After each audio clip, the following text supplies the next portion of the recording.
Good evening, everyone, and welcome once again to the political consciousness of West Coast Steeler fan. Uh, as we call our particular show to an imperfect union. Tonight, I want to talk a little bit about the two trials that are going on. And one, of course, is the trial of Mr. Ahmaud Abrey, and the second is the trial of Kyle Rittenhouse in Kenosha. And while they are miles apart, there are some similarities. Let me welcome the ladies tonight. Miss Sims, how are you doing this Greetings. evening? uh, can't see you back there. I know you're there, but I can hear you. I'm getting on my microphone. I'm sorry. That's all right. That's all right. Dr. Casey, how you doing this evening? I'm doing pretty well in yourself. I'm doing well. A little disappointed. Um, as we're supposed to be talking about something entirely different, but I was looking at these two trials going on, kind of somewhat simultaneously, and although they were miles apart, uh, they could have been held anywhere uh, in white America. I agree. And I'm looking at first the Arbery trial, where this is something that we started talking about on this show many months ago. As a matter of fact, we had the Huey Newton Gun Club, which went up into the neighborhood and protested, and not one white police car showed up. None of those white guys with AR-15s and shotguns, seemed like they stayed in the house. You know how that is though, Mr. James. They don't really want no smoke. They gonna bully who they can bully and get away with what they can get away with. But when the smoke is really there, they not gonna pull up. See, and that's one thing that I admire about this generation, and I always call the stupidity of my generation. They went up in their hood. They went up in their house.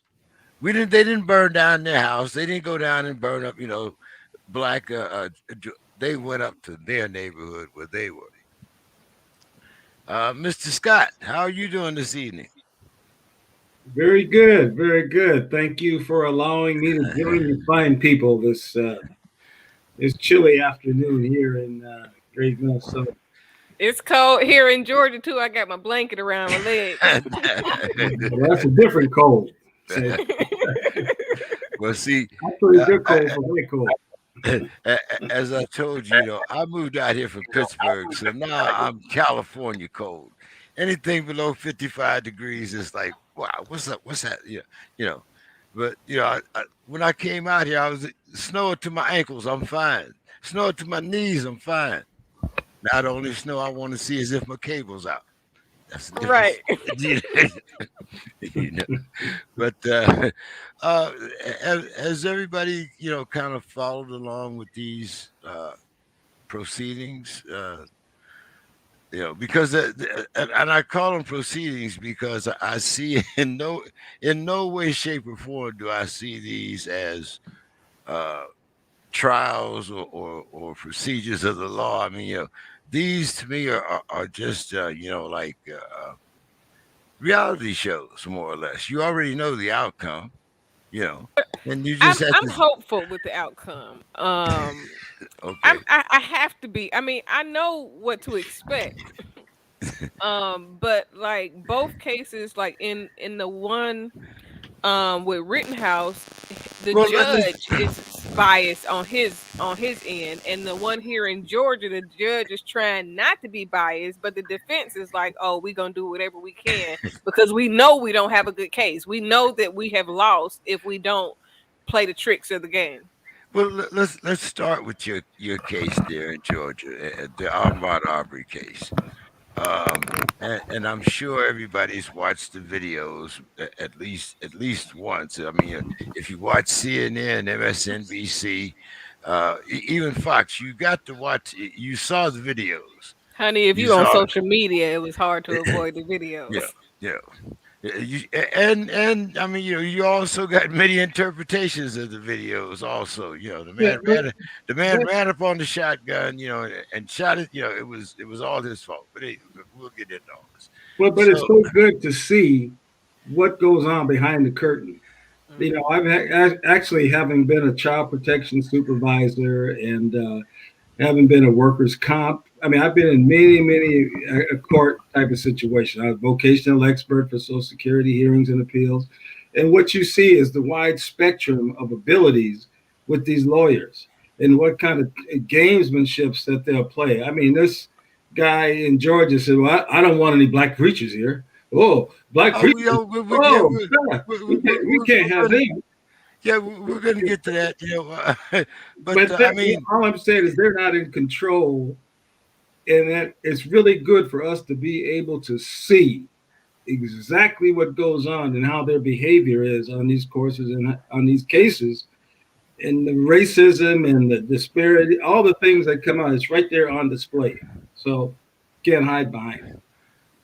uh, And Mr. I was Scott, wondering, go ahead, Ms. Sims. and you're a pretty thoughtful person, Mr. King, why you wanted to discuss these two cases tonight, because there's two things going on inside the courtroom where the environment is uh, the judicial system is different than what's going on outside the courtroom. And it kind of reminded me last week when Mr. Scott and I were talking about bottom line what goes on inside the courtroom in regards to, and I said it's kind of a competition between the two lawyers in regards, and the prize is uh, getting the jury to rule in your favor. And you kind of seeing as it plays out, and as Mr. Scott is just now kind of describing it. So Well, I I will am ask you again. I will Uh, ask Mr. King why he wants us to talk about that tonight. What's in his thinking? well, here's my thinking. As I've told everyone here about my background, and people seem to think that when I say things, I say it just for a dramatic effect. But having been on the other side of that table and I'm coming at this from the criminal side, from my thinking. And the purpose of this is to find out what lay people are thinking, because you're thinking that justice is this woman with scales and she's equal, and all you have to do is present your case, and you know but as I've always said, the law can be twisted. You have two types of lawyers. You have lawyers that are fix-it lawyers, and you have lawyers that are trial lawyers. The guy in Georgia is a trial lawyer.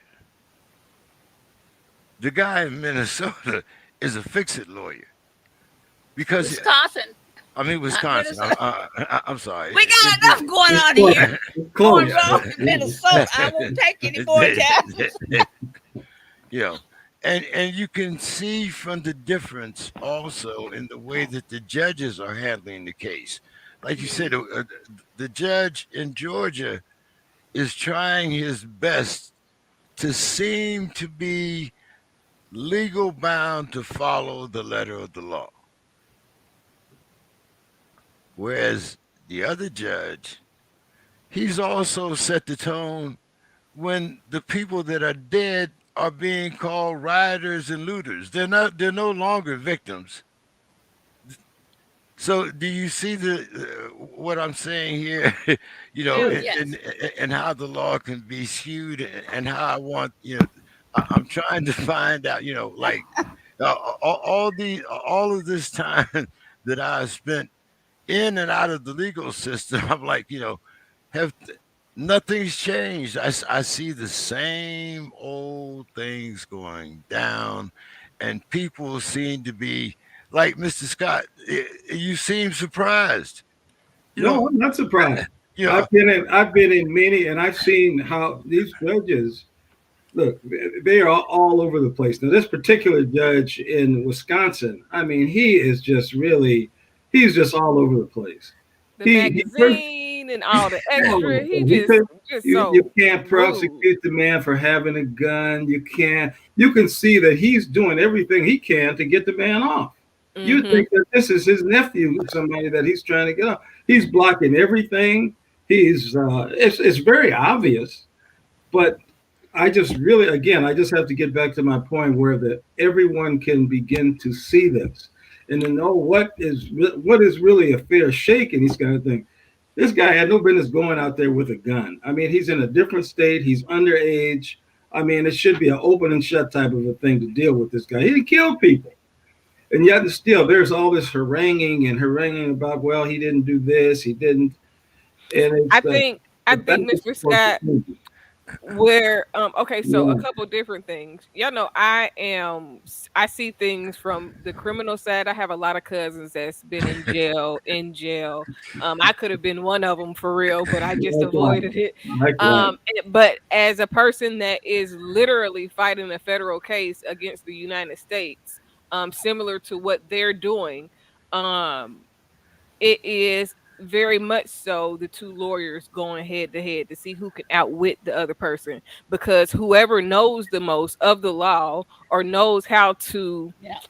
pick apart manipulate. the overall things, then they will win. Basically, if you can point out more narrative that or sway the people in the room, then you win. So that part is true. Now, the judge in Wisconsin, I'm baffled that he would sit up there with a magazine like he's Christmas shopping on the bench. Because that is so disrespectful to the judicial system in itself. Like, for you to just the disregard for the system. But again, we're dealing with a system that was created to protect people, that protected white interests. So anytime somebody was helping slaves, anytime somebody's helping and standing with black people, they always get killed. They always die, and the person just mysteriously gets away. That part doesn't surprise me. The only reason I'm trying to be hopeful is because I just hope that somebody on the jury is like, okay, come on now. We know that they chased this guy down the middle of the street, literally, and he was totally innocent. He had done nothing wrong at all. And they made up a reason to kill this man. Now, Well, Doctor, I have no. I wanted to ask you: did you notice the way that Rittenhouse was dressed? He's definitely gonna play to the all white jury or however many white jurors that he has. And then the whole crime thing. If he has mostly a white jury, if they have children, they can know their children is full of bull crap, and they will still, you know what I'm Yeah, saying? So he's pandering.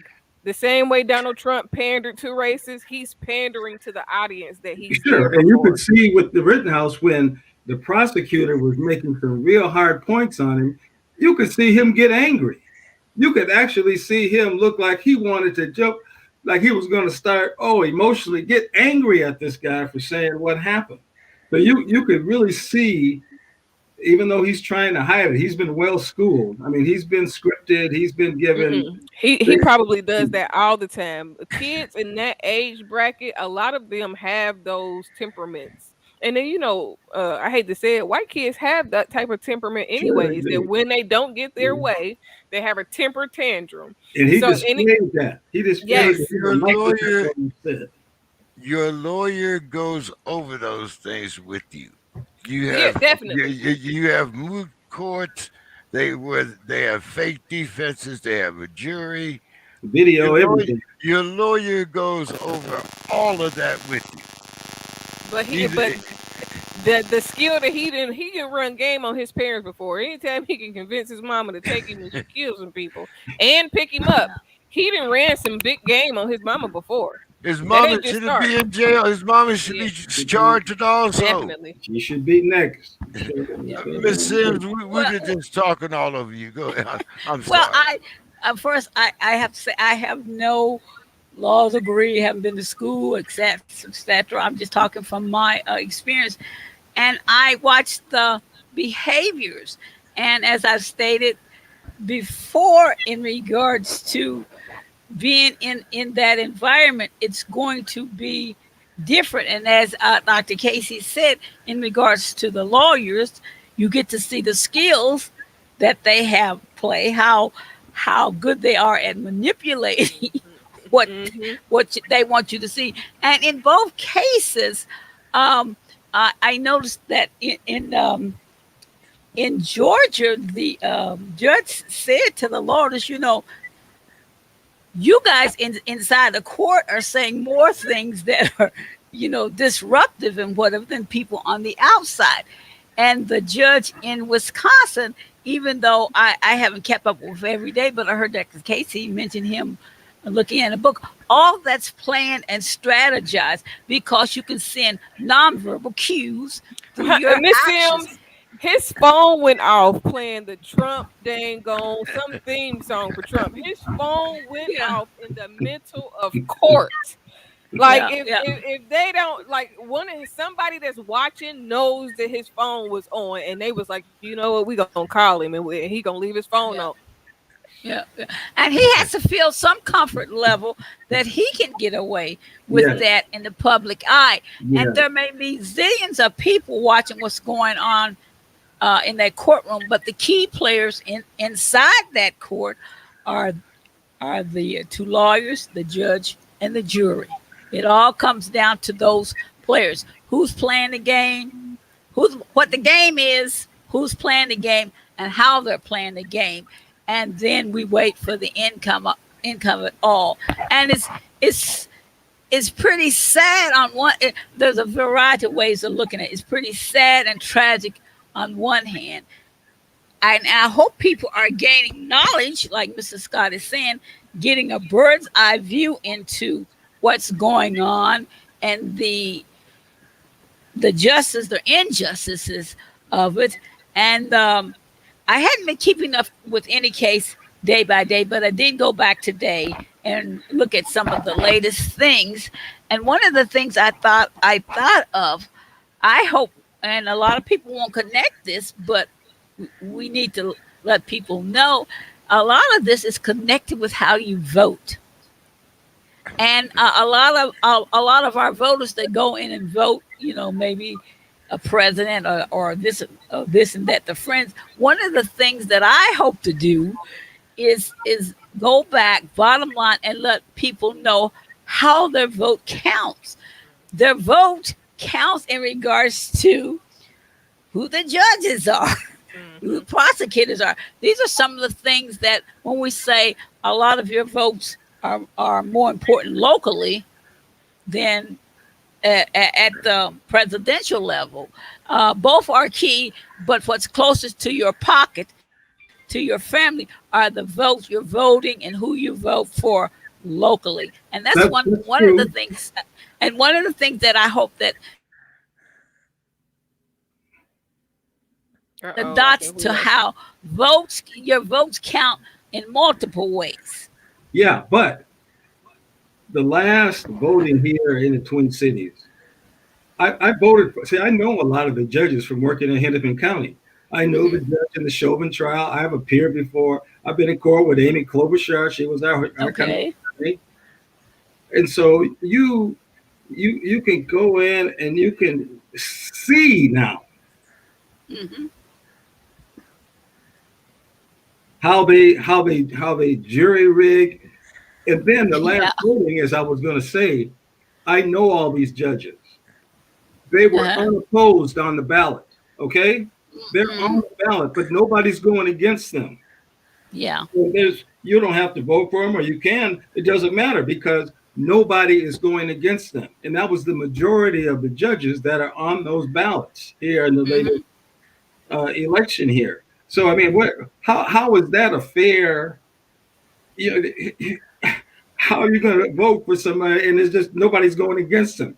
They are not even giving you a choice in some of these elections, and you can, and to your point, how important voting and elections are. This is why they're still trying to rig the votes in elections. Mhm. This is why they're still trying to change redistricting. Every time an election comes up, oh, now we're going Yeah. to change this district. We're going to And change. it seems like they do it based on the results. As soon as they see a certain area have certain type of results and the numbers is going in a way that they don't like, that's when they manipulate the They make, system. make adjustments.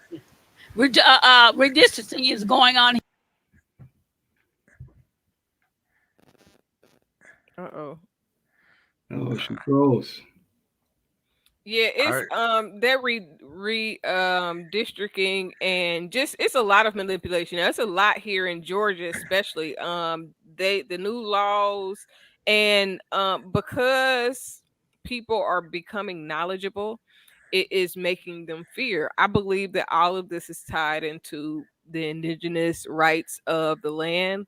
That if we are left in the dark and we are left where we don't know, and we're not empowered, then we can never become empowered in a way that we could.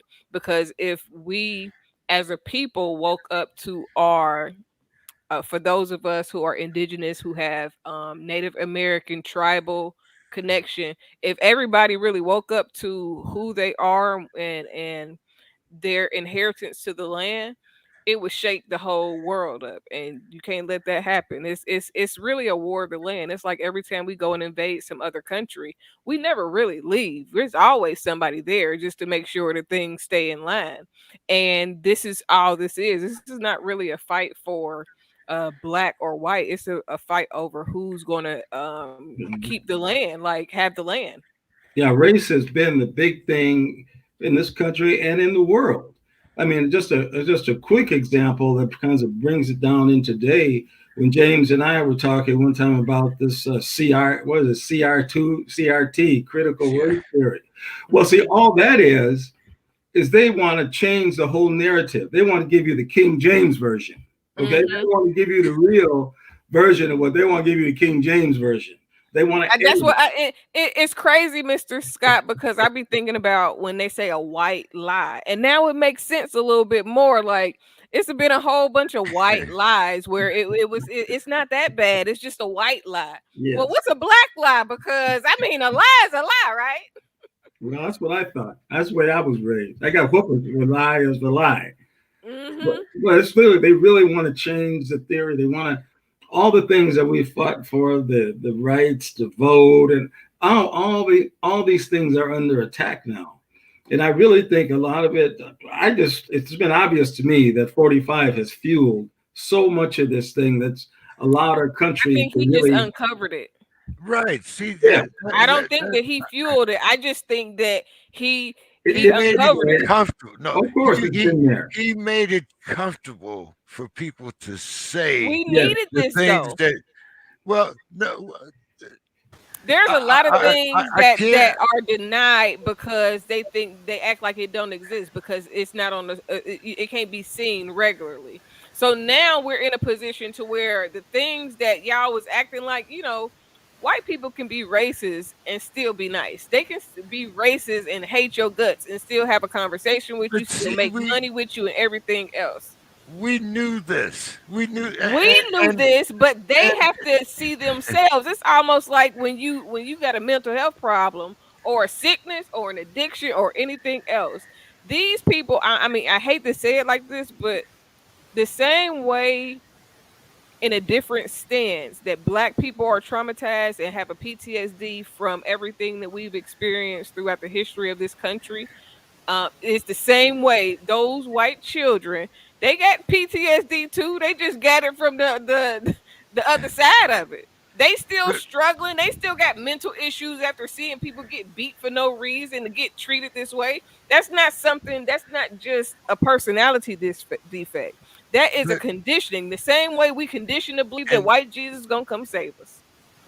but okay now, Miss Sims, you and I are pretty close to the same age group. Mr. Scott, you might be maybe a generation behind or so. But my point is, there was a lady named Shirley Chisholm Hmm. Mm-hmm. back in the day that was saying the exact same things that Dr. Casey's saying. We sat back as black people and said, "Oh, okay, things are better now. Our kids can go to college. We accepted EEOC. Oh, the world has changed now. White Civil rights, folks, same thing. right? So we have been fed and perpetuated these same white lies to the generation of Dr. Casey. It's Now, like they baby rock us to sleep. right, right. You know what? Let us give you a little. We're gonna give you a little day. We'll give you So a little holiday, and we're gonna get you on right back to sleep. Okay, we give you right. Martin Luther King Day. So first, I'll even go back further when they gave us Black History Month. Okay, it was, oh my God, look, they finally recognize us. No, it Even was with in Juneteenth. well, that's new. I'm talking. I'm trying to I'm trying to like Miss Sims. Have we just been so engrossed in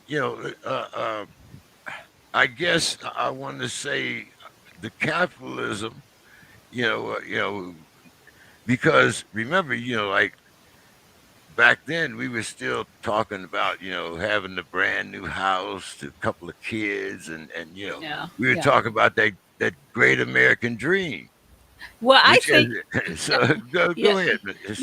you mentioned Shirley Chisholm, and during our era, I think a lot of people don't realize she was the first black woman that ran for president. Come on Hmm. now, and so she has a history, and she's one of the uh, key women that I admire in politics. Was Shirley Chisholm, Barbara Jordan, and now Stacey Abrams. But I think also during our generation, Mr. King, we were still into that individual thing. We had kind of discovered, it's your thing, do what you want to do, everybody for himself, etc., etc. And I've said this before. A lot of the things that were being said, like marriage is just an institution. Who wants to live in an institution? Or your vote doesn't count. A lot of us during that generation bought into that. And but then there are some of us like me thought about, well, wait a minute, things aren't right here. If this law is geared towards married people, so it's not just on paper. It means something in regards to when you go to do business and things like that.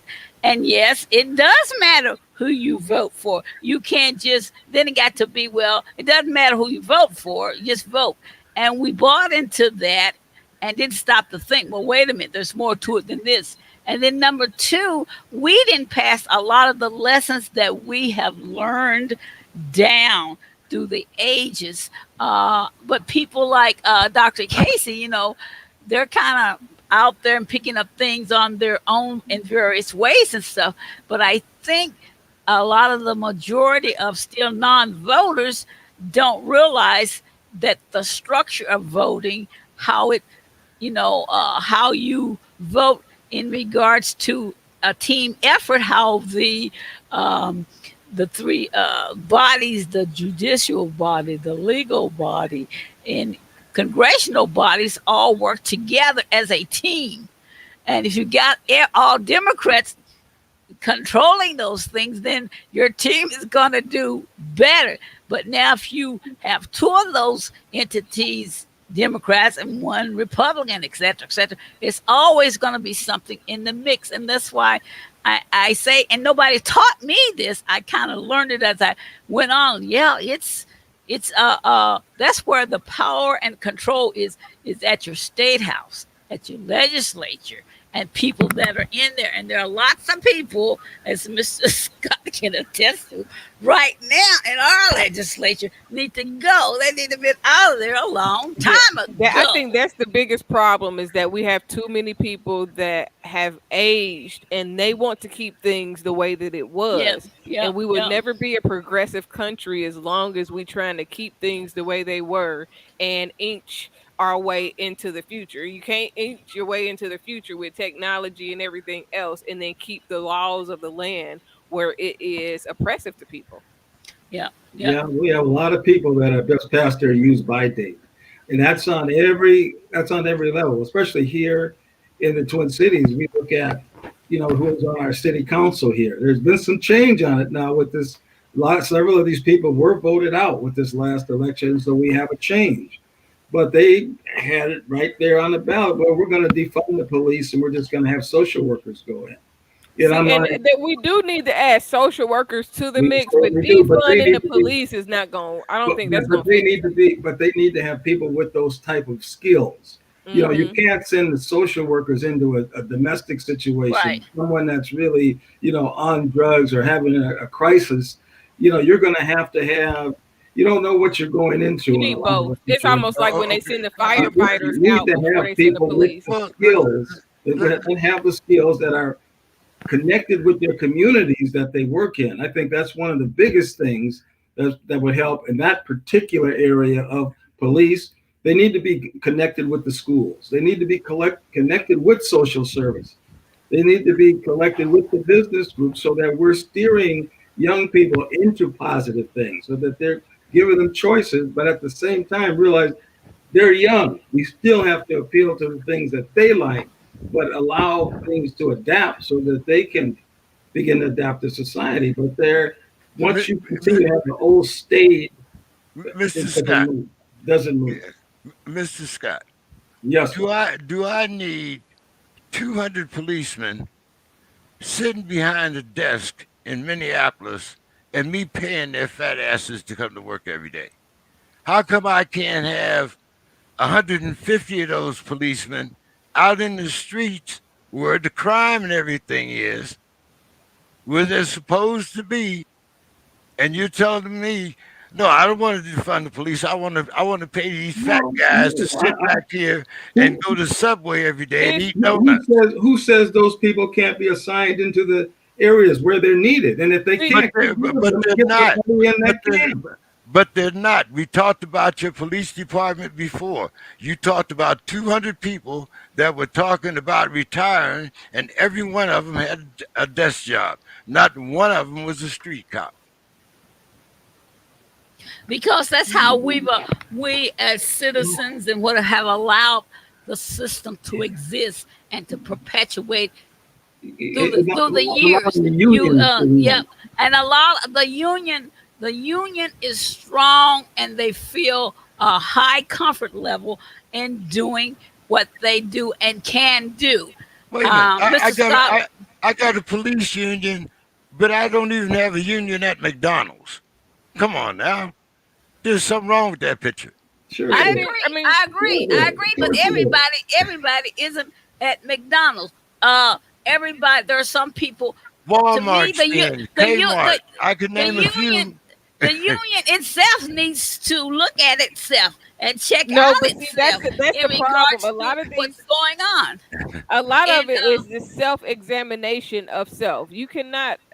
Most people cannot look at themselves and say, you know what, this is a problem that I need to work on. Most people are going to say, they're not going to do it unless they're pushed to do it. That's how I am, and it's going to be all right. People have to adjust. No, sometimes we have to adjust. And if the government is policing themselves, and the government is never going to do a good job, because they're never going to say that they're wrong. You got to get people that's willing to say, you know what, we messed up and we need to make some changes. But as long as they're living in denial. That's why they fight having community involvement, having community things that look at what police are doing. We've had communities here with Mr. Ron Edwards and community members, Reverend McAfee, and they had a very good situation. But what do? They disbanded. They said, well, we're not going to fund it. We don't want to do that anymore because we don't want you to have a say in how we do our business. We don't want the community to be able to say that. And that's See, until but that's why we got to them. train more people for positions. There's not enough people that with the non-sharing of information, and then just not having enough people who are willing to go and learn to pass the information along. It creates a gap because now we need people in positions, and we don't have enough people to run for these positions. So it's kind of hard to even put people in replacement of people that's been on the bench or in their positions for 30, 40 years. Who's going to fill the seat? It's almost like I say in the music industry, who's the next Quincy Jones? Who's the next this person? Because all of these seats that have been occupied at some point got to be filled. So are we raising people to fill seats and to do the job, or are we just going to let it keep going? Because they raising people to fill those seats. Yep, and I think Mr. Scott wasn't here last week when we were kind of discussing this also in regards to the attitude and the number of people that are lacking.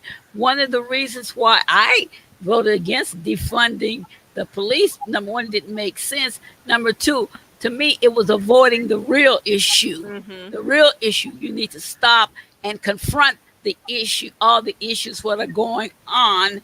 The good, bad, and the ugly, and deal with the people that are there that's continue to perpetuate these issues. One of them is the unions and how the comfort level that they are. And I said, and I thought about it. Look, if you give policemen literally have a license to kill, and they feel justified in their comfort level of doing that because feel they're in there advocating to get them all, and the legal system is also advocating to get them all. And this isn't going to change until somebody goes in there and says and does something differently. And now I think Dr. Casey's generation, one of the things that's happening, that generation is starting to look around and say and realize these things, whereas our generation kind of became complacent and bought into that and voted for our friends, et cetera, and as a result, we are now, the younger generations are now living through what the other generations didn't deal with, or didn't want to take the time to get in there and do the work to name names and point people out. And I tell my through the years. And even now, I work with and deal with a lot of more white folk than I do black folk. And I say to them, look, this involves you too, because if you have somebody that wants to do evil, it's kind of like a bully. A bully's gonna bully, and then their victim is gonna fight back or go away. Now, when this victim of this bully goes away and stands up for himself, this bully isn't going to stop bullying. He's going to look for somebody else to bully. So I tell my white friends and stuff, this involves you too. You think it doesn't involve you, but how do you think through the generations a lot of the racism, et cetera, has been passed down? You have in your camp what I call Trojan horses. And, they say one thing, when they're out there talking social justice, and with me out there talking about equality and equity, et cetera. And then in their private lives, they're saying and doing something else. So you better look around who you're associating with, and be willing and brave enough to name names and point fingers, and be willing to say, call these people out, or else it's going to continue, and you are going to be also in the limelight. Now, a lot of you may not realize it or think that way, just because so much is going on involving black folk, and we're out there in the front lines in the view, but it involves you too. And through the years, as an organizer, once we had discussions like this, and my white friends and white people that were out there doing the right thing, whether it was their compassion or faith or whatever, once they realize, hey, you're being victimized too. You just don't realize it. But when you point things out and they can see and it makes sense, like I said But before, they but get enraged. but Miss Sims, they voted for the Robert E. Lee Freeway that runs through your neighborhood. Meaning, Do you what do know you who mean? I mean, do you know who Robert E. Lee is? Yeah. Okay, so in other words, I'm saying the freeway that runs through your black neighborhood that replaced your black neighborhood is now replaced by a Confederate named freeway. So what are you telling me when you say they feel, they don't realize they That's not So I'm everybody not though, talking about James. everybody. no, I'm no, not no. talking about I'm everybody. not saying about everybody, but I'm saying when legislation is passed, and when you like you already talked about redistricting, Hmm. when they start renaming the names of your streets, are they named after people that look like you, or are they named after people that look like them? I mean, I got some input on this one because I mean I feel like Yeah, you you kind of do, win some. because it's your generation. You You definitely win, do. you win some and you lose some. You got all type of rappers that's getting that then like people that don't ain't did shit to get their name on the damn street that's getting streets. So Robert E. Lee. I'm not going. I went to Fort Lee, Virginia. They got a base named after him still. So like Fort Hood. it is good to show both sides of history. I don't want history to be all black and just white people are evil because every white person is not evil. There are some white people that died next to black people trying to save black people. So Yeah, I but don't never want to act like good white people don't exist. Now yeah, but they's the questionable. Confederacy, Hmm? but the Confederacy, I mean, that was a subvert against this whole country. I mean, and they were Right. fighting for slavery to keep Now, black shit. people Now, Mr. down. Scott, if you But now, think but they no, ain't get mad about them taking that no, Confederate flag in that White House on the 6th, then you but when you look at even at the Civil War, when they went in Atlanta and took it over, I mean, Robert E. Lee and Jefferson Davis, they should have hung those people. They should have hung those people. What do? They become presidents of colleges. They get named. There's still this undercurrent that hasn't really healed, But I see, believe, that's the from that. reason why I say it was good that Trump brought some things to light. I don't it's not see, I think people when I think talk about Trump, it can be misconstrued as though like he did something good. He didn't really do nothing good, but sometimes exposing the bad is good because you cannot heal something that is not known. Like people die of cancer. They don't die of cancer because just cancer. They die of it because they don't never go and get it diagnosed. They never get found out what is going on that's causing these problems. So as long as you just covering up, you put another band-aid on it, get another medicine, you're doing all these stuff every time something go on. And instead of addressing the core of the issue and trying to find the root of the problem, you just slapping something else on. So as long as we continue to do that or you collectively, then we'll or never you get get through appeased. solving. Or you get appeased. They give you a peace offering, Hmm. and Ukraine. And and rockabye, baby. right. You know, I'd like to touch, Mr. Scott. You touched upon it earlier, but let's talk a little bit about that black pastor thing because I've been kind of pushing like what it means as far as society when you put that pastor or reverend in front of your name, you know. And I think sometimes because of the history of that, maybe we either don't recognize how powerful it is, or how it can be weaponized against our legal enemies. In other words, we have a prosecutor here that says he didn't say just pastors. He pointed out black pastors and specifically. Yeah. Okay, you know, it could have been 15 white pastors there. We never know. Yeah. You know, but and to my knowledge, the only one that was there at that particular time was Reverend Sharpton. But you know, as I'm saying, that is just a powerful projection. You know, if you just listen to him, you think that the back of the court was overflowed with black pastors. Right.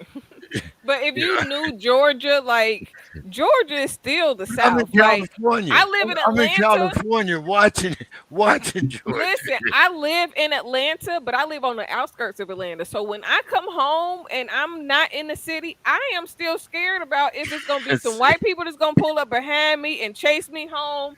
Because these are things that really can still happen in Georgia. Yeah, the metro Atlanta area is, but as soon as you drive 20 minutes outside of Atlanta, you seeing Confederate flags. It's big ones that hang and fly. Like so we're dealing with some real life present day, but it just looked like it wasn't present day things happening right now. This is not like the past. This is like right now. This is like if you still right now, you can still be hurt for doing just being black.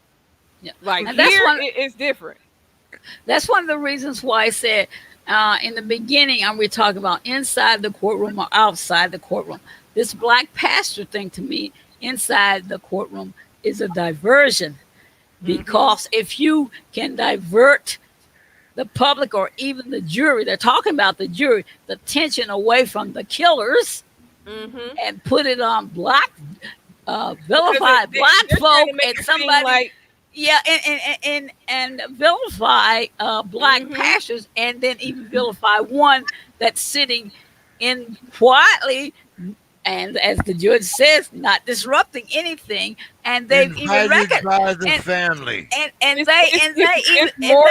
it's more so about the jurors. They didn't X yeah, out all that's the right, black that's right. jurors.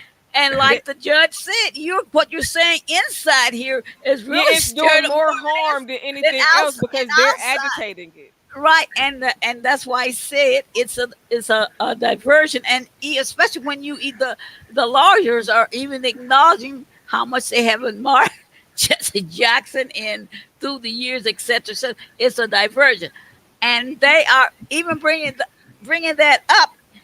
The lawyer is asking, relying the judge to discriminate. I mean, right out in public, If he would have had blatantly the other judge discriminate would have said against okay. discriminate against The other judge black would've folk gave in it. the legal arena. Now, And in the Georgia trial, are there any black jurors? Didn't I see something think it's about one. one black juror maybe in a county and in an area That, that maybe that's 20, 50% black? 27%. yeah, and they chose the jury. The defense and the prosecutor get to choose the jury. See, but So and even the defense counsel xed out almost all of the black jurors that would have yeah, made it. He yeah, used a strategic way. He yeah, used the loopholes. The It's, loopholes it's in called law is exclusion. knowing the extra It's stuff. If called you don't know exclusion. one thing, yeah. Right. The game is The- changing, so they chose who they wanted to be on there in the beginning. But certain things are happening now currently that they didn't expect or couldn't even think about. So now they have to change their strategy in when- terms of your influences pool I chose, and I can't depend on them voting my way now. So I got to create a diversion to vilify black folk and away from the killers who killed this man, who murdered this man. if you have a jury trial, the defense lawyer gets what they call 12 challenges, and the prosecutor gets what he calls 12 challenges. And these jurors can just be dismissed. They don't have to say why, nothing. They Yeah. can just be dismissed. Period. Yep. Right. So that's how you end up with the jury with one black person in a county that has it's 27% black. Right, and they chose for whatever reasons, the prosecutor and the defense attorney chose the people that they did, that who they The thought defense would attorney had the favor, last say. who favors, who's gonna favor You- what they're gonna present, etc. And you never can tell what's gonna happen, but what See, has but happened. he's Yep. banking on the fact that it is people that are intimidated by black pastors and black leadership. So if Or you're he's putting it in intimidated, their minds. Yeah. yeah, He's putting if it in you're their minds. intimidated by Yeah. that, because just imagine the amount of congregations that 10 black pastors could have. One for real, if they just tell everybody to come on down to Brunswick, it's gonna be packed, and that's intimidation. So they're acting like they're intimidated by Yeah. the possibility of intimidation. They're Of a literally black playing a mind game. Right, What and the what person isn't saying anything. They're sitting there, and because of they can tell that he's a black pastor by the color of his skin. While on the other hand, there may have been the zillions of pastors, white pastors, Mhm. on the Dr. defense side, but because they're Dr. Casey might invisible, have been there. because we can't tell Right. them the And color you by know the what, eye. Mr. James, I really did think about going down there, See? like as an ordained minister, I'm like, maybe I should go down there. But I try to keep clear of some stuff just because I don't want to be a target. I talk about a lot of things that could change the world. And I think sometimes the brain got to be behind the skull in order to be protected. Well, again, it points out that the elephant that's always in the room in these things is that black people are the ones that are always vilified. I mean, Yeah. everything is always manipulated really to kind of keep us down and to not really let us be really in control of some of these things that affect our lives, that affect us. It's so that just to keep all of that into white hands.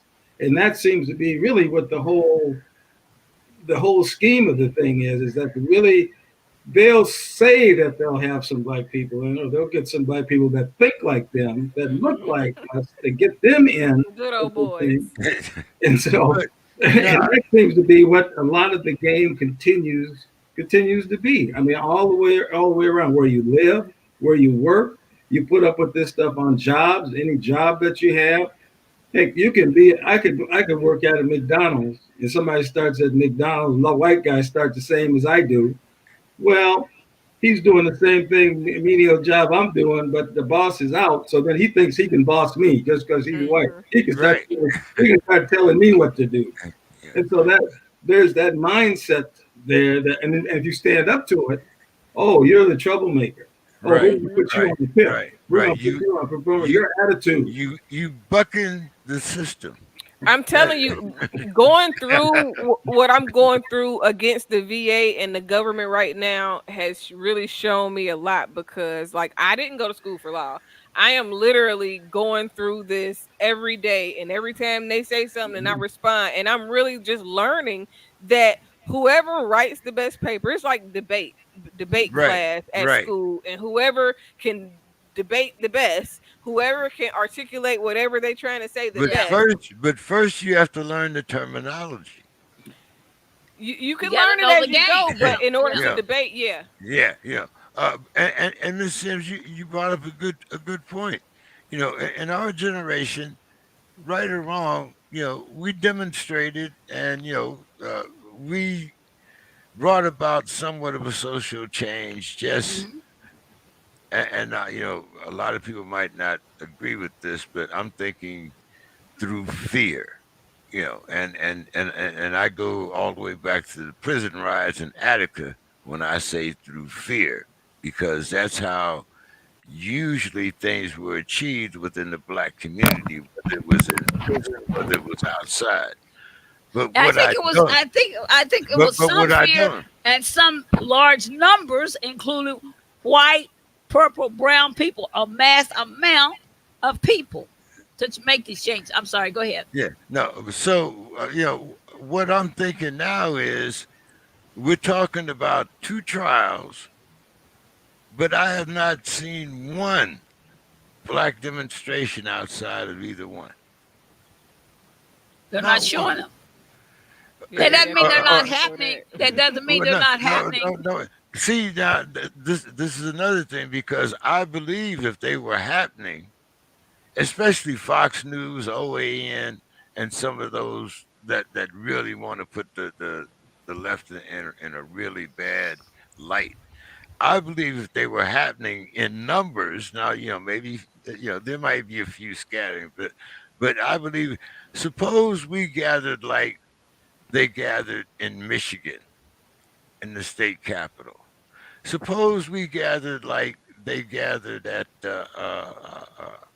what was that uh, uh, oh the monument where all of the NWA showed up. But anyway, what I'm saying, why aren't we publicly showing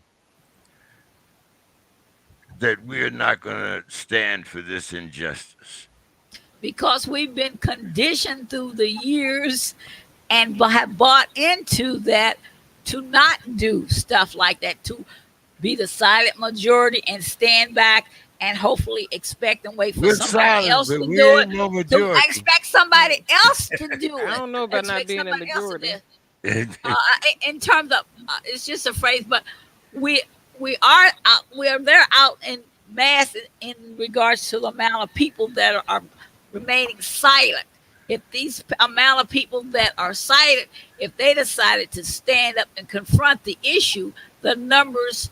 I mean, we could take out the minority number of people that are out there still passing and on their good, bad, and ugly in whatever position that we as a society have been conditioned to look to us not do something and wait for somebody else to do it. But you're a different society, Dr. Casey. Why isn't your generation out there? I think that it's a varying thing. We are a different generation, yet there are a lot of people that are still the same. And then I do believe that people do go out there, but how many protests? Well, going out there and protesting has changed what up until this point?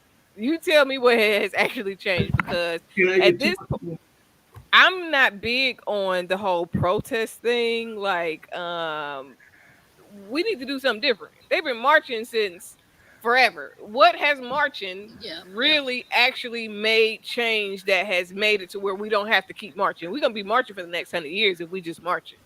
And But So that tagging doesn't on to guarantee yeah, change. yeah, Petitions don't even guarantee change. tagging so on what you're saying, you don't. And when you're in a battle, you don't send all your troops out on the street to demonstrate. The real you got to think where the real power is and go where the real power is, which usually is at the state. I mean, the political power. You have to divide your troops up because some of your troops are going to be more interested in marching, and some of them are going to know more about the political system and who to name names and who to push button and how the game is played politically. So you got to have people working on all around because you're correct. Just marching isn't going to do it, isn't going to take care of everything. It has its place and its priority and importance. But while this is going on, you can't divert all your attention just one way. You got See, to but be thinking strategically. Mr. but Scott, you've been in the system, you've been working in the system. How do we change it from within the system? Me? No, I was talking to Mr. Scott. Oh, Scott. oh, well, really, I really think education and us banding together and really kind of putting our own strategies together. And this is what I just don't see doing. I mean, when we had up here, our city was destroyed, really, South Minneapolis after the George Floyd. And I thought those were mainly white people that were doing all of that, marching through the street, tearing up everything. This wasn't really black people doing that. I mean, a few got arrested, a few got to take advantage of the opportunity or whatever to grab something. But this is not that wasn't affected by going and tearing up everything, going and tearing up the city. I mean, where does that leave us? I think we really need to have some type of a some type of strategy where we go to legislatures. I'd say we had a show with Don Allen and Mr. Edwards, where a young lady had a movement where she brought in a bill to change the child protection system in Minnesota. And I read this bill that she had, and all it was doing all the things that we should be doing in the first place, looking at families, looking But at. how do young people get the support? Because sometimes I believe even if young people do have ideals, it's hard to get support And from that's the older exactly what happened to generation. her. That's exactly what happened to her. She got to the point where this was going to be given to the legislature to vote on, and it got shot down because it had a component that said it had community people that were going to overlook some of these decisions and to be part of what they're doing with these families. I saw cases in child protection where this family from Mississippi wanted to come up and get her grandkids. They wouldn't give them to her. She had to go to trial. She had to go to court. They said no. They bonded with the white family that they've been in foster care with. I said, well, that's too bad. I mean, she's got a grandparents. There's nothing wrong with them. They went through the background checks. They came up here with their own money, drove up here to stay to go to court, and you're not going to let them go with their grandkids. So we have to put pressure on a lot of those kind of basic things that we really need to have as citizens, as taxpayers, and demand that we get that. And I where do we start from inside? It's a tough deal. I mean, when people get inside and you're dealing with courts, you're dealing with lawyers, and you're the only one there to do Sometimes it. it's overwhelming. It's You not. turn It's away. You don't. yeah. It's not as easy as just Not going easy. in there and trying to make some changes because it's one person against probably about 20 people that's set in their ways that's okay with the system because the system works for Sure. them. And the system of child protection, a lot of people don't know when kids go into placement, the federal government pays the states for that. There's something it's And called they ain't let that 4E, go. it's called 4E funding, where the kids are in placement, they get paid for that. It's almost like a foster It's family. They almost not like trying to send them kids back home for real. You know why they a, don't want them kids to go back Because home? they want that check. they want Same that. way the state wants They a check want from the that federal check. government. I've See, been in the foster system. there you go. I know exactly how that goes. Yeah, they want that check. Yes, you know. And one Clothing, of the clothing one, allowance. yeah, I think of you, Mr. Scott, regarding one of the things that I'm involved in, and also the organization that I retired from, Micah. A lot of the things what we're doing uh, in regards to the population, unsheltered population, homeless, etc., etc. And one of the components of the that are risen out of their voices and stuff, and we're supporting them. They're started a union, etc., etc. One of the things that some of the people are interested in and trying to deal with is the child protection system, because when they were younger and dumber or stupid, I'm using their words, they did things that contribute to them. They're losing their children. Now they're older and wiser, and they want to get get their children back, and that's part of their heritage. I mean, the children are their heritage, and so they don't know who to turn to or what to do, or helping them point out certain legislatures that possibly could help them. But Yeah. there's a segment of that population of people that want their children back, and it's not. We can't just think of children as children. There are assets, there are heritage, and they want their children back. You're absolutely right about that. See, when they would go to court, there were some Sunday nights I couldn't even hardly enjoy the football game or anything, knowing I got to go to a termination of parental rights trial Monday morning. And when they terminate your rights, they're saying you can never parent a kid. If you have your rights terminated and you have another child, they'll come right to the hospital and Yeah, put a case on you. You'll go right I've to heard court, that. right from there. And so what Oh, they're wow. doing is because you have had a termination, you can never parent. And Yeah, that may or may not be true. true. Yeah. See, and so that's where people fall through that. And in a number of the cases, people come here and they're different from other areas. They get caught up with drugs, or they get cut off with stuff. They get in all kinds of. They don't want their people to know about it. They don't want. They don't tell them and ask for help. So they get caught up in the system, and they wait till they're all caught up in it Yeah. before they let the family know what they can do to come in and help and maybe intervene on it. And then sometimes it's too late. Yeah. Yeah. But that idea of continuing to, and that's what they're supposed to be, is a service provider. That's what child protection. Some states, they don't even say have child protection. They call it child welfare. We have a child welfare system because that's what it's for, to help. The money and everything is for to help the kids and the family. So it's something that you do not want to get caught up in. Yeah. Yeah. People need to know what happens, what to do when they get that knock on the door by child protection. They need to realize that they don't have to do anything that they say until they go to court. If not, if you let it go to the point where you get a court order for them to do it, then you got a problem. Then you've got a court order case plan that if they say you're not doing it, well, you're going to have some problems with that. Yeah. I still think that getting the families involved, doing family group conferencing, getting families involved to help themselves, relatives, friends. It can be friends. It can be close friends. It can be close friends that want to help the families. And we need to be able to take that red tape away so that they can be involved. A lot of them get ruled out because they've had some petty legal things, so they want to rule them out. It's a lack of knowledge because a lot of people don't know what their rights are when it comes to stuff like this. I know I used to work for child support for a time, and one of the things I used to always tell people: don't put yourself on child support. Make them do it, because if you put yourself on child support, there is no getting out. There is no oops. They don't want me, because if she is not going to ask them to take you off of it, then once you in the system, you in the system. But that's how every system is. It's almost like I have a nephew. His mom, when he was younger, he ran away. His mom called the police on him and had him put on probation. And I'm like, no, you don't do that, because once you get in that system, it is hard to get out. They are on you like white on rice, because now they feel like the mama can't control you, so you unruly. So they waiting for you to do something. And then when you turn, my understanding, then when you turn 18, the system can blow you out.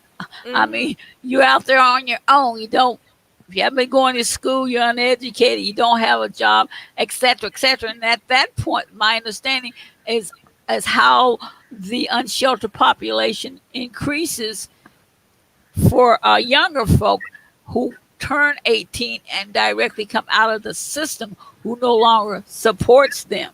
And say you're 18, consider you an adult. Just because you turn 18 doesn't mean you're an adult. Imagine the amount of parents that say as soon as you turn 18, you got to get out. You might not be ready at 18. You may have some real serious stuff going on, and your parents want to put you out just because you turn 18. Like, no, you're doing a disservice to your child. Now, I'm not saying baby them and take care of them and give them everything and just spoil them rotten.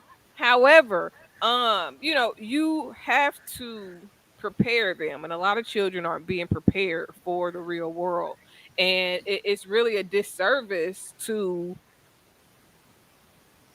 I don't want to say just the child, because it's a disservice to the parents. A lot of parents don't realize that parenting the family is parenting your child, though, it will help you grow as a person. And a lot of adults aren't grown because they're not parenting their children, so they're not seeing themselves as a reflection. I see my children all the time, and since I didn't have these children, these little 13 years going on, I have grown a lot, because I'm looking at my daughter like, well, hold on, okay, I know I need to work on that then, and I need to do this, and I need to make sure I structure my life in a way to where I can be a great example to my children.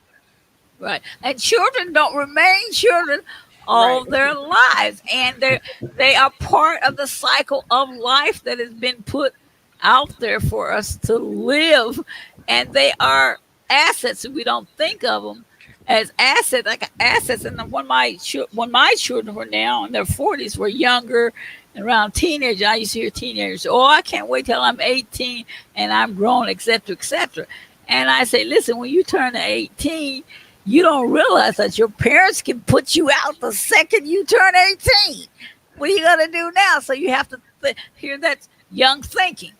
Just because you turn a number doesn't make you an adult or have you No. think like an Miss adult. But we're supposed Miss to raise our Sims, children to leave us. Yes. Miss Sims, I taught when I was younger. I taught my grandfather how to read. Hmm.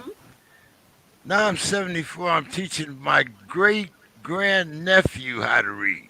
Hmm. Now you tell me how that makes sense, and what you think that we're doing for our children.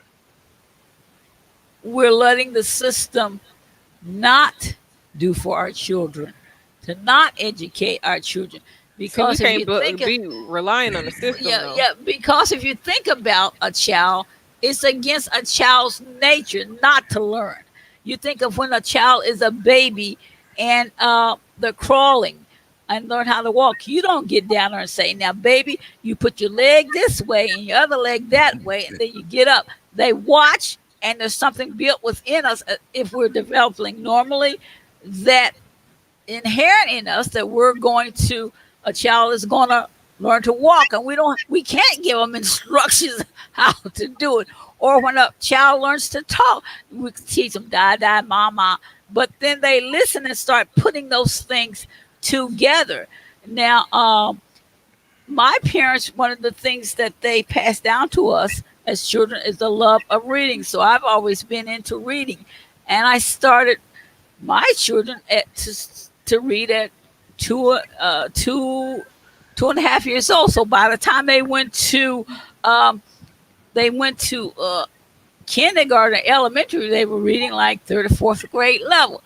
But the school system didn't know how to deal with them, literally. And you'd had teachers saying, I could "I used not to be, I could I not used, bring an yep, F home to my grandmother. yep, yep, Not my mother and my father. I could not bring an F home to my grandmother. yep, yep." And I used Dr. to tell them, Casey, do My you mama did understand? never check my grades. I was on my own, so I'm not a good yeah, yeah, spokesperson on yeah, that. I had No, to no, navigate. but I'm talking about your growth as a parent and how and how you see parenting now, and how that helped you grow as a parent. well, I even mean, nowadays, I taught adults how to read. I was in with Minnesota Council on Reading, and there are a lot of adults out there that don't I read or don't read very I well, can but under, they don't let you know. They stay hidden, and then I also taught youth who were in the legal system. I would go down to the courthouse on my days. I took vacation days and would go down to the courthouse, and there was a program where they had children that were in juvenile, whatever. And they had them come in, had tutors come to teach them, and so I kind of tutored them. And one of the things that the I came in as a volunteer, but there were people there that taught them were paid regularly. And one of the things that the teacher found out when they tested them, she found out that the students were at a higher reading level than maybe the school said they were. And then when I would take a bunch of students or one on one, and I would be tutoring them, and once they understood what was going on in the story or whatever was going on, they became interested. They wanted to know what was going on. They yes, wanted to read. And so that's why I said it's against children's nature not to want to learn something. So it's never too late to learn about it. But I understand what you're saying, that Mr. King, that how did this happen? What's going on? What have we missed? Here again, we're not keeping an eye on the there ball on all things going on around us. yeah. it's a What? gap. I think some of the gap has to do with the working force of the world now, with everybody being an earner. There's nobody at home with the children Hmm. to make Hmm. sure that they are learning, they're doing their homework, and just things like that. Like, and then if you get a working mom or a working dad that they're not really sufficient in education or learning or comprehension skills, then how can they possibly teach their children? It's just like a lot of times social media, you see memes and different things where people are upset because their children are trying to learn something that's frustrating to them, then everybody frustrated. Don't nobody know nothing. Yeah. And so it's a lot of times it is insecurity and too insecure to say, hey, I need help. Um Unaffordability, they can't Yeah. afford tutoring, they can't afford the extra stuff that children need.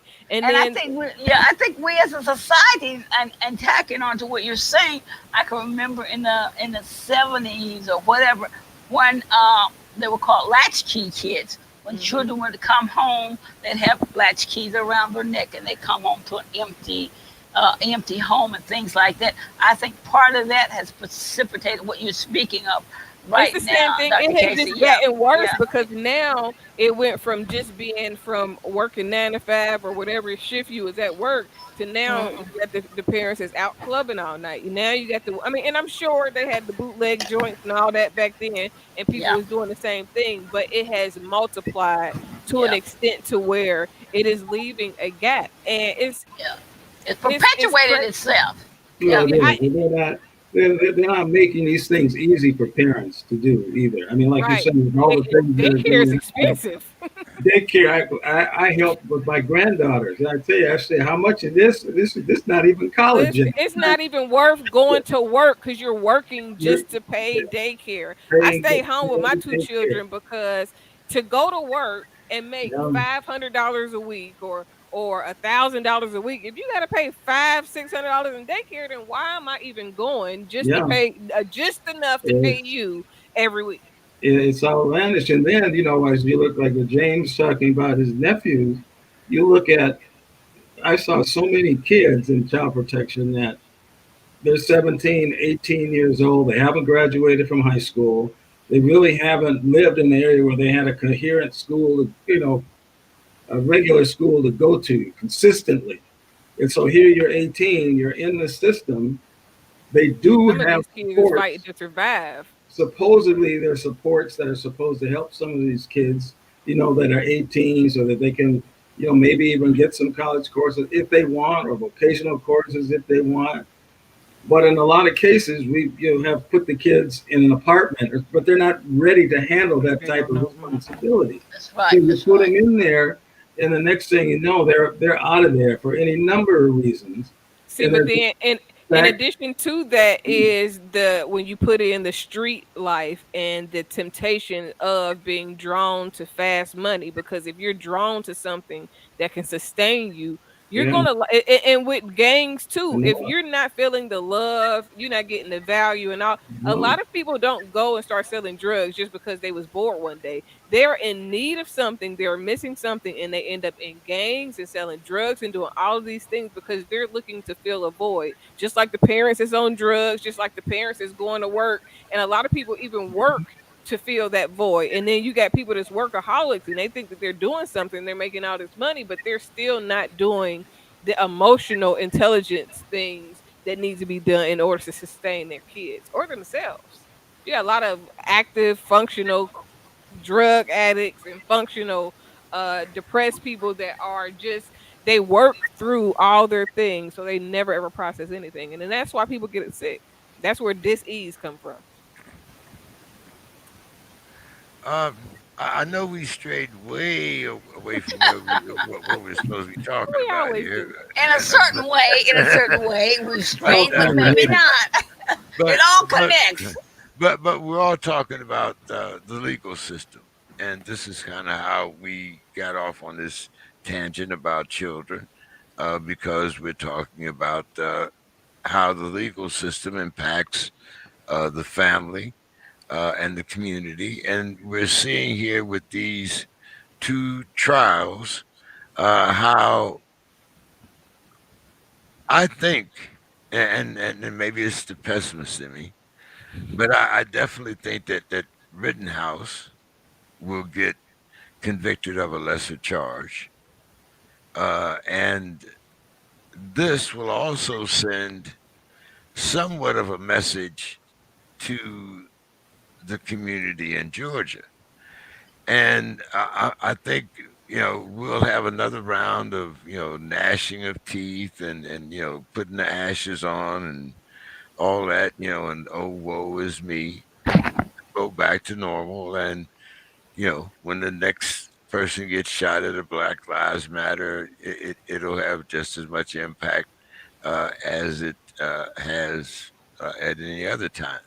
And I say that because right now we're talking about these two trials, but have we forgot about Breonna Taylor? Have we forgot about, how do you possibly mistake a taser for a gun? I mean, you know, all of these things are still going on.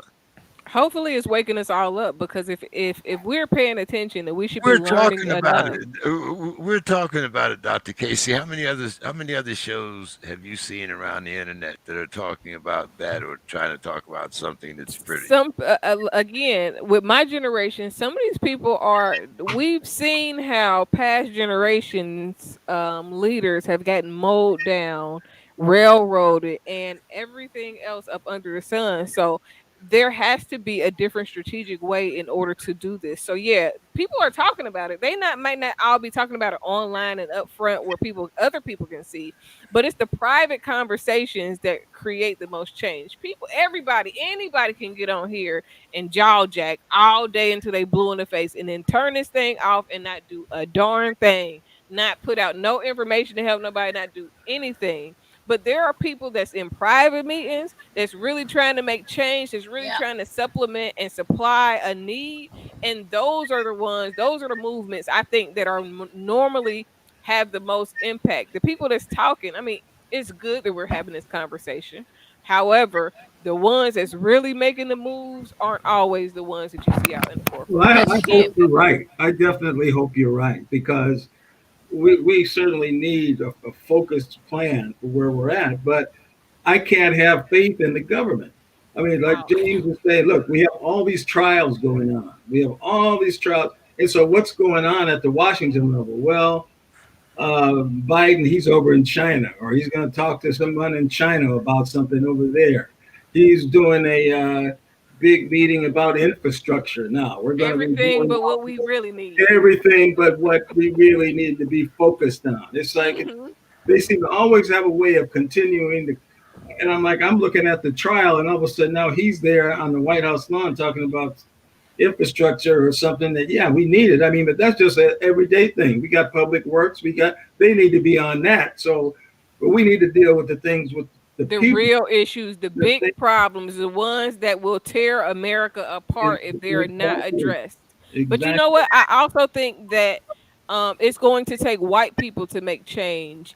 And so like with the insurrection, it's not really technically insurrection because one of these books that I read about how things happen and what an insurrection was initially is that an insurrection was more so when black people revolted against the government. It's not for when white people don't like what's going on. That is not tech. I mean, I'm like being real Yeah, technical, but literally it was, and even when you think about what's going on at the border with the Haitians and all of that, like these are just reiterating things that they don't want to be brought up. Like the Haitians are the first black people that ever overtook or didn't get overtaken by white people. So it's a lot of things that they kind of have to do to browbeat us. You got to keep us down because if you let us learn too much, then it's not going to be good for them. So with the critical race thinking, with all of these different things, the things that will really empower us is the things that we need to know.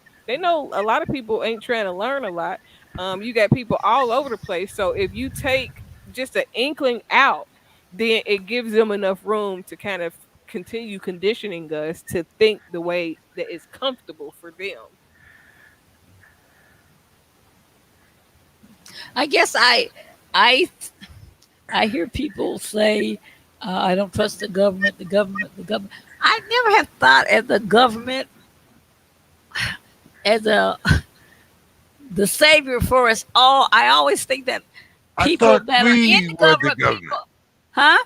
I thought we were the That's government. what that, But that's what I remember in third Nuh-uh. grade.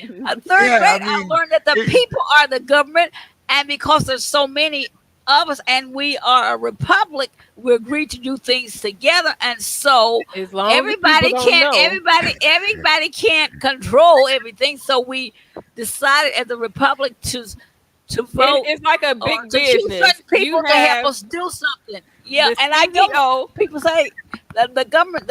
I don't think of them in that way. It's a job. But People Yeah, but the way do the the government is job. supposed to be set up, they're supposed to be overseeing the land, the country, and they That's are right. failing to do that. So, in the I sense that they're agree. I supposed to, agree. when they've created things intentionally to keep Right. a certain race or group of people down, then it is the government that we don't trust, because the government is giving you your rules, the Yeah. government is giving you your medicine, the government is giving you every regulation and everything that they want you to believe or don't want you to believe. They allow or don't allow it. The moment that you, whether it's in a religion, you can say you wanted to Scientology. I'm not a Scientologist. I think it's crazy. I think it's all religions are somewhat cultic.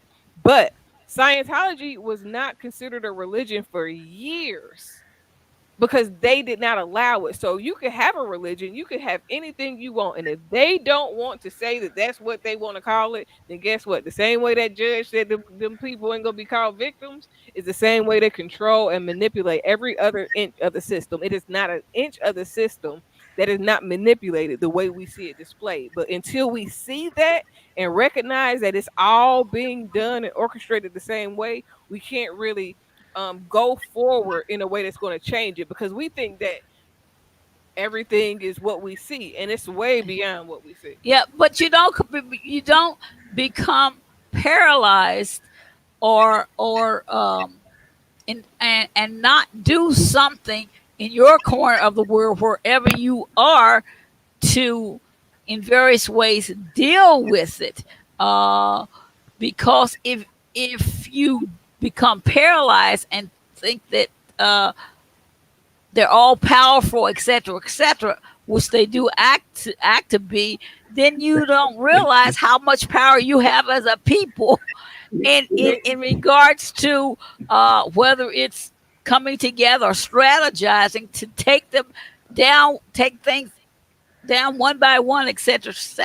And I haven't become paralyzed I see, because but I in a sense, I But believe that briefly, you are paralyzed when you say that you don't think that the government is running anything or doing anything. That's a sense of being paralyzed. If I you're didn't say that. I didn't say that. you said No. about the people not trusting the government. but, If but you are briefly, okay, Some people. wait, let me just get this in there. Briefly, 5, 6 years ago, I had a chance to go to Africa.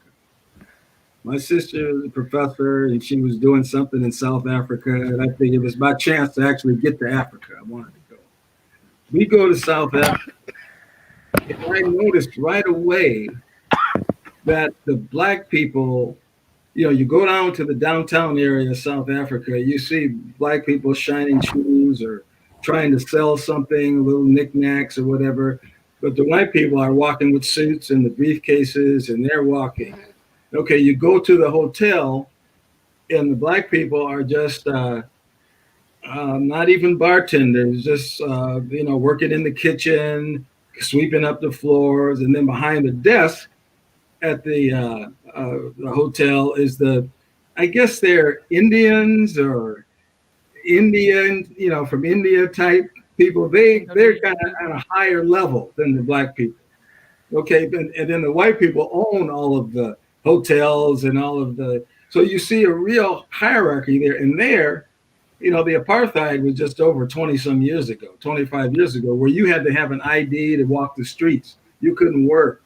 Matter of fact, my sister went over there as a professor because the professor at the school the professors didn't know how to teach the black students because they had never been allowed to go to school, for one, and they had never taught them, and they don't even look at them as being able or to comprehend and learn and to have a mind. They don't even, so she's over there teaching these instructors how to teach the people in South Africa, the black South Africans. It's run by 10% the white people in Africa, in South Africa. And so I look at this and I'm saying, how in the world can they take over all of these people? And there's just a few of them there. They own all. We would eat at one of the best restaurants. My sister had some kind of account or something. We were the only black people that ate in there. The whole time I went in, they were serving us. Monopoly is not just a game, Mr. Scott. That is a real life way of thinking. A lot of these games that they said was just games have a real big underlying. Yes, they do. I mean, honestly, like I've been sitting this last week. I've been sitting here like, man, what did I used to do in Monopoly, and what do I need to do in real life so I can maximize this? Because it has a lot of similarities, but a lot of things are like that. They give it to you in a way that you won't realize that they're introducing you to something new, and then when they actually put it into place, you be thinking, oh, I know what this is. This is normal. And instead of you being like, alert, alert, something is going on, they pulling the fast one. Wait a minute, wait a minute. You're okay with it. It's like being pacified, or people that the older generation. It's kind of like some of the younger generation, because it's some people that don't care. They just, whatever they tell them to do, they gonna do it as long as they can get their little money. They fine with it. And that is being paralyzed. You may not realize that you paralyzed, Mhm. but it's almost like people that you died 25, but you don't get buried until 75. From 25 to 75, you spend 50 years doing the same thing. You ain't changed nothing. You ain't grow. You Yeah. ain't accomplished nothing. You just doing the same thing, just going through the motions. And that's Dr. Casey, frustrating as Doc- hell. yeah, Dr. Casey, I didn't want to give you the impression that I didn't think that government, people in the government are all powerful and controlling, etc., etc. No way do I believe that That's they the way the aren't, people government is aren't there. ran, though. That yeah, and I agree that there are people there and doing the good, the bad, and the ugly deal, and it's oppressing us as a people, except some of the things that they're doing. But I guess I just haven't become. I don't let that stop me. I can't let that stop me in what and try to get my little corner of the world or people that I love and care about moving forward as best as I can and they can. It just defeats the purpose to me of life and living. I mean, now in any Uh, situation, Miss it should never be a blame game. We shouldn't be blaming the government, but we definitely need to We're recognize and the frustrated. Yeah, I accountability. think we're Hold them frustrated by accountable. it. Hold them yeah, well, accountable. yeah, Yeah, Hmm. yeah, And that's the for biggest thing that we have a frustration. problem with is yeah, accountability and responsibility. yeah. Miss Sims, thank you as always. Why don't you give us your final thoughts for the evening? Tell people where they can find you, any projects you have going on. Uh, you know, Well, the only social media that I'm on is Facebook, and I'm under Lost Sims. I even though I'm retired from being a 20 some year faith based organizer, I still work with the here in Minneapolis doing things with the EPA. I'm part of the advisory committee of the Minnesota Pollution Control, and I work with MnDOT, that's the Minnesota Department of Transportation. I work on the Blue Line extension being set up by the Met Council in Hennepin County. So I do a lot of different things, but here again, I'm one of the ones that's not out there, and other people that I work with are not out there visibly that you can see. We're working and doing things kind of behind the scenes in regards to moving forward, We and need people underground. keep We doing need that. people underground. Yeah. I'm sorry. No, I said we need people underground. You got here again. That's what I said. You got people. You need people all around doing a myriad of things. And my final word for tonight is hang in there, keep doing the best you can to make the world a better place, and have the courage to name names, and if you see something, say something. most definitely. I definitely agree with that. Thank you so much, Miss Sims. I hope I will see you here next Monday. Yep, I plan to. All right. You have a good evening. Thank you. Mr. Scott, it's been a little while. We didn't see you last week, but I Yeah, know you have the Scott Project and some other things going on yeah, there in Minneapolis. I Come do. on, tell us about it. Well, I do. You know, our book, Minnesota's Black Community in the 21st Century, won the national award, the Wayne Pace Award. And this past week, I was invited to Minnesota State Mankato College, where I graduated from. And they actually had me down there teaching a class about my dad's work and the work that Good, he's doing good, in the good. Black community. And I just thought that was just, I mean, there was 50 students Great, taking great. notes. I had an overhead, and it just reminded me when I first went to Mankato, I was 17 years old. And the first thing you would see when you got to Mankato, I didn't even go visit or anything. I don't know, my grandmother, and then they just picked me up and dropped me off at school. So what are you going to do? And but the first thing I saw going to Mankato, when you get off on that exit, there was a big statue, and it was a monument to them hanging 38 Dakota Indians on that spot. And it was one of the biggest mass hangings in the country. And it was supposed to be 238 natives, but President Lincoln wouldn't let him do it. Well, still he allowed these 38 to be killed. And when I first got to the town, I'm like, what kind of place is this? They got this up so that you can see it and commemorating it. Well, when I went down last week, they had finally taken that down, but they moved it to another part of the city. And it just brought up so many memories going down there. When I started in college there was a one-room school. Mankato, everything was in one building, the old main building on the Wow. real campus. Everything was down there. And now everything's on the upper campus, brand new athletic things. There's a guy named Glenn Taylor up here that owns the Minnesota Timberwolves, and he owns the Minneapolis paper. And he's from Mankato, and he has just donated all types of money to the school. The school is just fantastic. It was a great thing to go down and actually be considered a teacher to these kids, about our work and about what we're doing in the Black community, highlighting that. We've got a bunch of things coming up in February. We've got a big meeting with some doctors that are going to talk about COVID and the Black community. Some of the Black doctors and twins, Dr. Crutchfield and several others from the university, and that's going to be a Zoom meeting. So I'll let a lot of people, I'll let everybody know about it that might want to attend that. That's going to be in February. We've got a whole Good list. for you. Good for Got a you. whole list of things coming. So yeah, so we've been busy. Well, thank you, Mr. Scott. You guys have a great day. Great evening. And yeah, you're a couple hours behind me there. So you have Yeah, a great evening, and I'll see you Saturday, Mr. Scott. with Mr. Tucker. Yeah, They well, don't know. They don't know. man. uh, all right, yeah. Okay. Dr. Casey, you want to give your final thoughts now, or you want to stick around with uh, Mr. Williams and the San Diego Panthers? I like to stick around, so I'll give my final thoughts afterwards. All right, okay.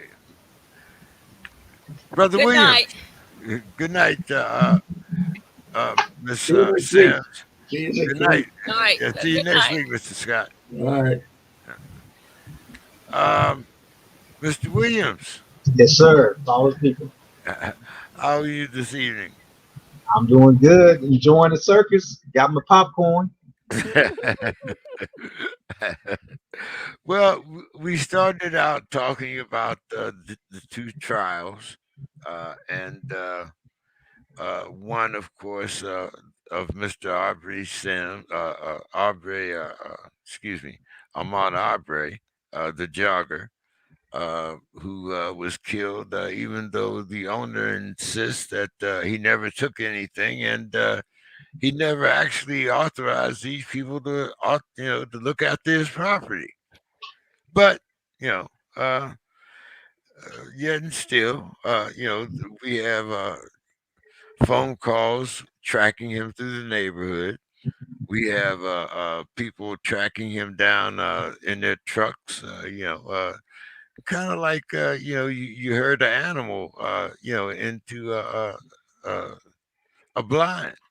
Run a buffalo off a cliff, whatever whatever you want to put on it. And then we have another judge over up here in Wisconsin that insist that the people that were shot not be called victims, but they be called rioters and looters. In spite of the fact that these people that have all been shot happen to be Caucasian, Mhm. but but they were at a Black Lives Matter protest, so therefore they are rioters and looters.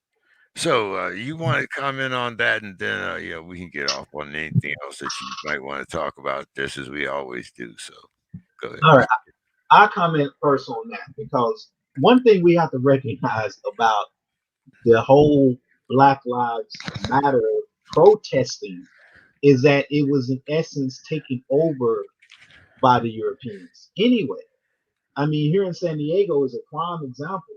When you go to when you those protests started becoming something that white folks, look forward to being a part of, and from It's that standpoint, fashionable. yeah, It's fashionable. it became a trend. A It lot of became the a trend. organizations aren't ran by black people either.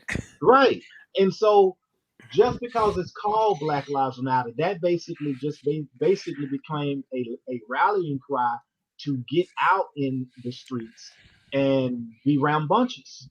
It was just an excuse, is what it became, unfortunately.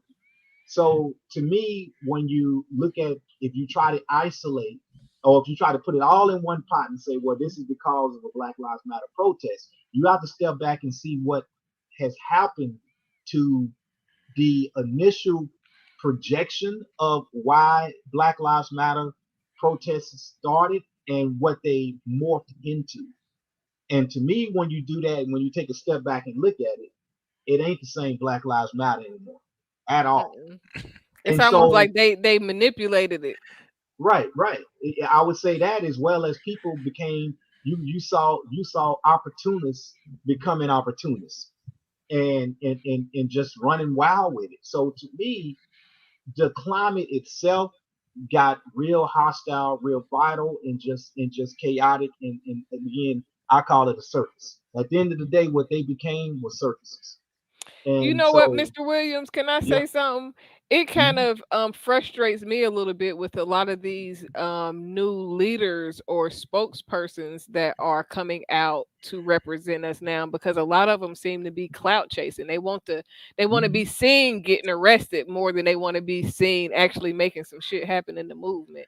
And it feels like back in the day, Dr. King, Malcolm, none of them was doing this to be seen. They were doing this to get a point across. And so many people want to be seen now that I think it muddies the water also. I agree, but that goes into the fact that the substance now versus what was taking place then is way different. You didn't have much substance to begin with. I mean, obviously, in regards to police brutality and unjust murder, we get that part. But the point of the protest was not organized. Most of the protests were not organized with solution-based perspective. In other words, we are galvanizing the people so that we can bring attention to the agenda and start tackling it from local perspectives. In other words, now that we have everybody's attention locally, what legislations are we gonna tackle? What types of things are we gonna do to impact and put the police departments here locally in check? How are we gonna tie all this together? How are we gonna actually, going back to the whole defund the police aspect? How are you gonna implement any solutions that are going to prevent these things from continuing to be the trend that they have always been ever since we came off the plantation? So We so reactive. I think that we don't there do you enough go. planning. All we do is react. It nothing happens unless something happens. So if they don't leave, if they don't mess with us, don't nobody get killed, don't nobody get shot, don't nobody get harassed, then we just gonna go along about our business. But and then it takes for something horrible to happen for everybody to be like, okay, well, let's stand up now. Like, no, we need to be moving strategically the whole entire time, not just stand up when something happens. And we go back as a Panthers, we refer to that as our 3Ds, which is basically we must define what's in our best interest, which is a first and foremost step. Because if you define who you are as a people, then you're not going to be reactionary, but you're being proactive. And then you have to develop what's in our best interest based upon how we have defined it, our culture, our way of life, and what resources, what accountability we need to do. And then you have to be able to defend that, what's in the best interest. So from that standpoint, it gives you the parameters to work from in terms of how you organize, why you organize, when you organize, and then you're not doing things based upon a reactionary stance. Because reactionary stance is again fueled by emotion, and therefore going back to what you said, there's not any development on the front end to deal with it, and so basically once people let out their venting and their anger and their and all came together and kumbaya it, now we just go back to sleep and then we ride the next wave of the next victim getting publicized, and then we run out and we find it again. That's why I say what it became, what the Black Lives Matter protests became, was just something to do to spend to justify, especially during COVID, to justify getting out and being defiant on the fact that they want to lock you up, lock you inside the house, so to speak. When I say lock you up, and so this is why a lot of white people rolled away. Not to say that some of them legitimately saw the pains and frustrations of us as a result of what happened in COVID. It causes people to enter perspective and say, you know what? I think some of what I'm going through is similar to what Black folks are going through. Some of it, they just had a tiny taste of it. But again, the whole thing morphed into something to just do and waste your time or just be involved and feel good about feeling like you've done something.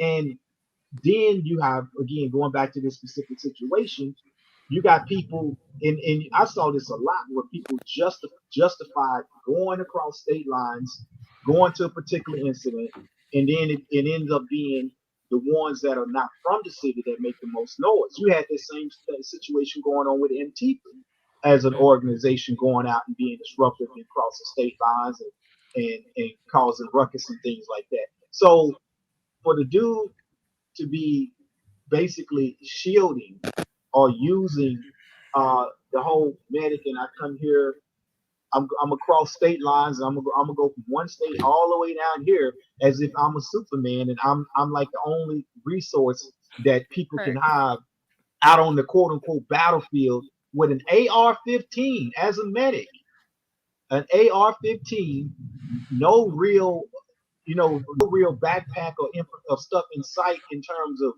actually being able to help from a medical standpoint. No international symbol anywhere. He's got a safety vest, but he doesn't have a vest with a red cross. I did not see him donning a legitimate medic pack. Just no, medic pack.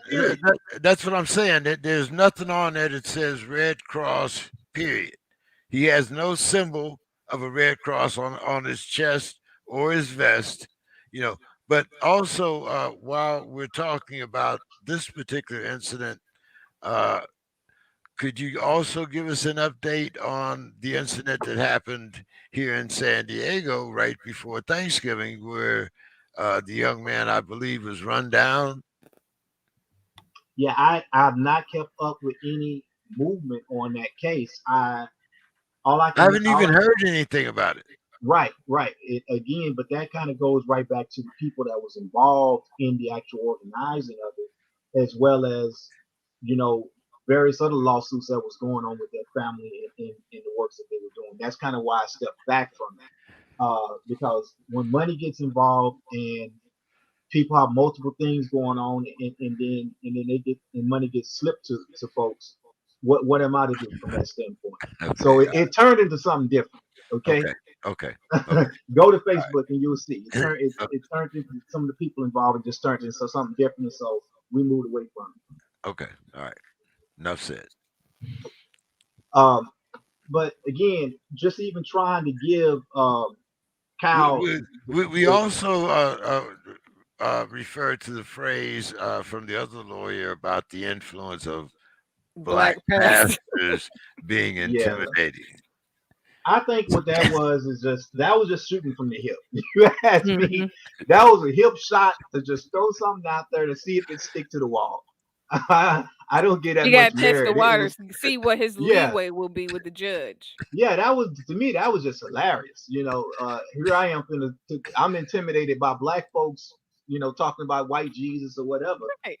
to that degree. Hey, like I said, if that one would stick to the wall, then you If damn it would have sure been know the nothing other else would. judge, that would have stuck. If that judge in Wisconsin, Right. oh, that would have stuck. He would have been like, "Yep, y'all, I'm gonna need y'all all to exit because he already reading the circular and trying to. He doing everything but what he's supposed to be doing." Well, I think from that standpoint, what they recognize is if you're going to try to stop somebody like Al Sharpton or Jesse Jackson, then and what you're going to get as an alternative is it's probably going to be some Panthers or Nation of Islam or something a little bit more militant. So you better let them preachers with them Bibles come up in there and hog the seats. Right, because that's the easiest way it's gonna happen. And I think that they just I don't even know really how to put into words because it's like we keep watching a rerun of the same episode over and over and over again.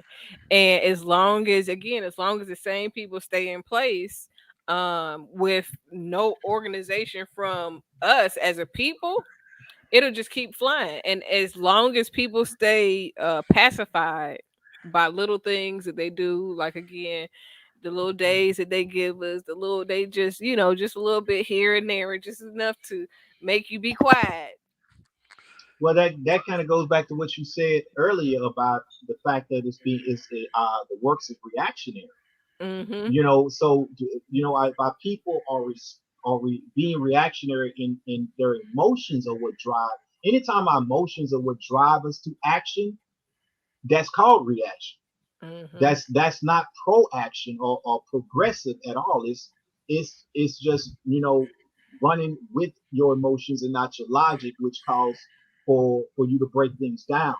In the Panther Party, we refer to this kind of the knowledge that we must have as it applies to that as the three S's. Earlier, I talked about the three D's. These are the three S's, which is knowledge of self, knowledge of seeding, and knowledge of social engineering. And y'all hear me talk about social engineering often on the show.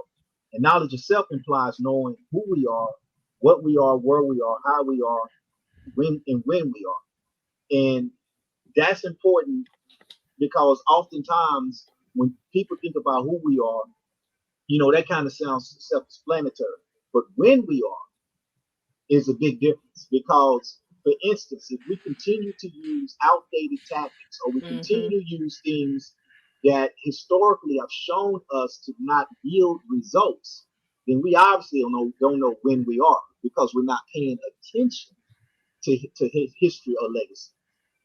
But on the flip side of that, you also must apply those same concepts of who, when, where, what, and how to identifying who your enemy is. Because if you don't know the proper enemy, then there's no way you can even come close to winning a battle because you Mm-hmm. ain't even identified what the enemy is, which goes Who the back to the enemy? element, right? Which goes back to the concept of knowledge yourself. And then knowledge of seeding goes into building a healthy family through generational foundational advancement. Those three terms that we say, generational foundational advancement.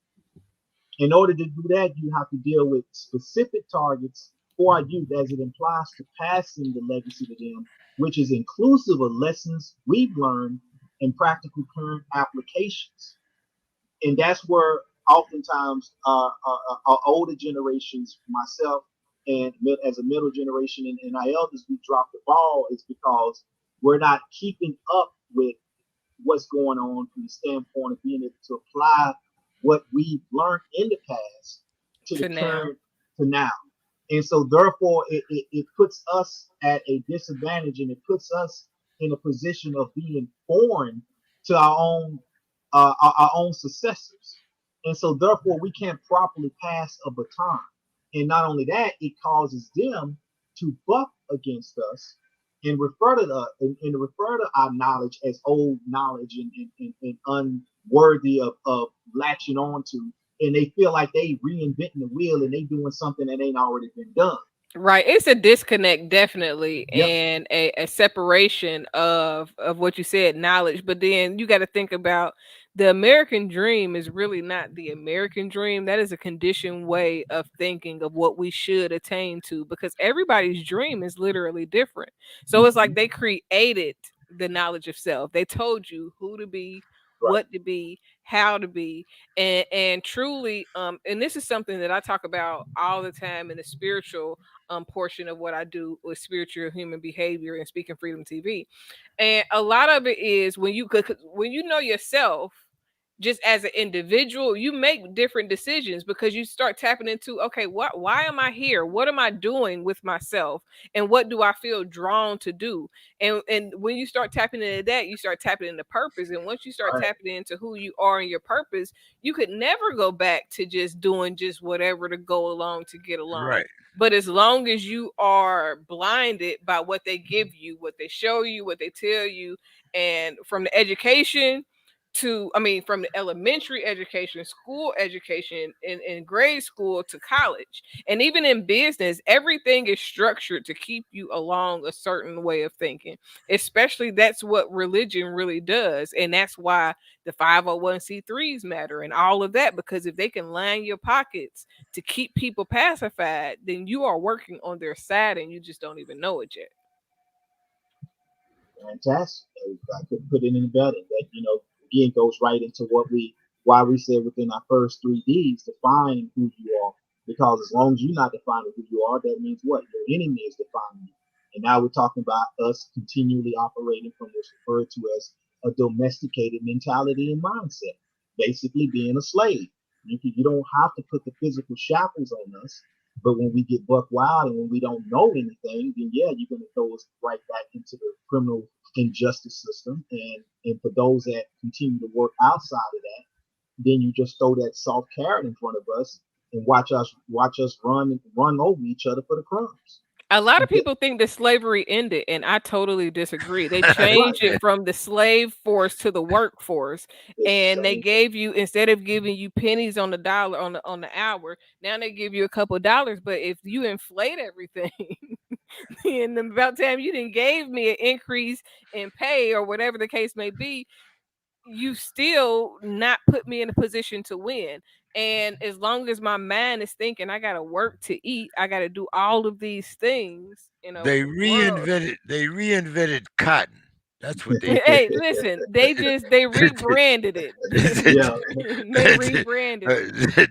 I Instead mean, of going to the plantation, I'm gonna send you to this office. I'm gonna right, put you in this right, right, cubicle, and I'm gonna right. tell you that in order to be successful in America, then you gotta have this, you gotta have this, and you gotta have this. And none of these things will fulfill you, make you better as a person, or none. I mean, education can help.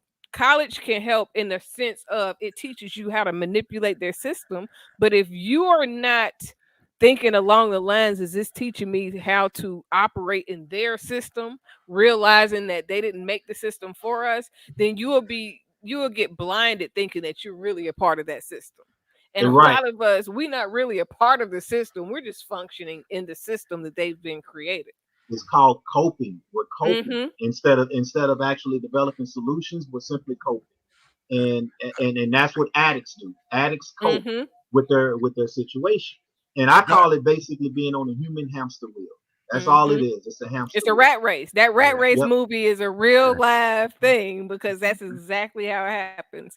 Even with the movie Dr. Squid Casey, Games.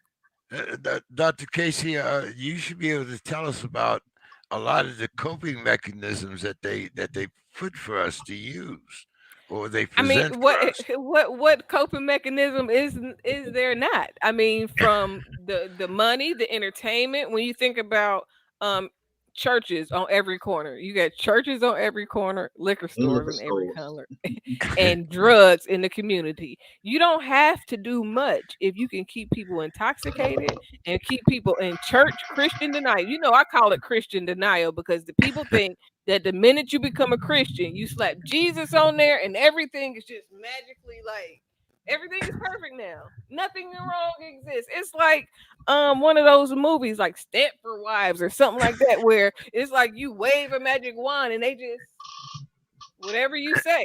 And the spirit of God in churches is real, but it's the manipulation of how they've given the information to where you don't even realize the spiritual power that's in that place. Mhm. It's deep. It's way deeper than what people see, but people are so consumed with what they see that they would never be able to. I won't say never. I'm hopeful. It'll take a lot for people to be able to take off the I, scales, the blinders from over their eyes, because it's easy to be pacified with TV. They're gonna tell you a vision. They're gonna Yep. tell you what you need to focus on, and oftentimes as black people, we get caught up in the drama. We're so used to struggle that we think the struggle is a part of being used by God, by being human. And we don't have to struggle if we teach the next generation the things that we should have learned. Like it's some things that I wish I knew that I teach my children, but a lot of times people are self-conscious, have low self-esteem and insecurities about decisions they made that they see as a but you mistake don't instead want of a lesson. you don't want to teach people that there are consequences for mistakes. What we try to teach people is that there's always a reward, but there's never a consequence. See, but I don't think that there is a such thing as mistakes. There's a lesson that you're learning because everybody is learning. Nobody, no, not one human being on this earth that ever lived this life before. I don't care how many. I don't Eh, care if you 100 years old. You ain't never lived this life because the world ain't never been the what we see it is today. So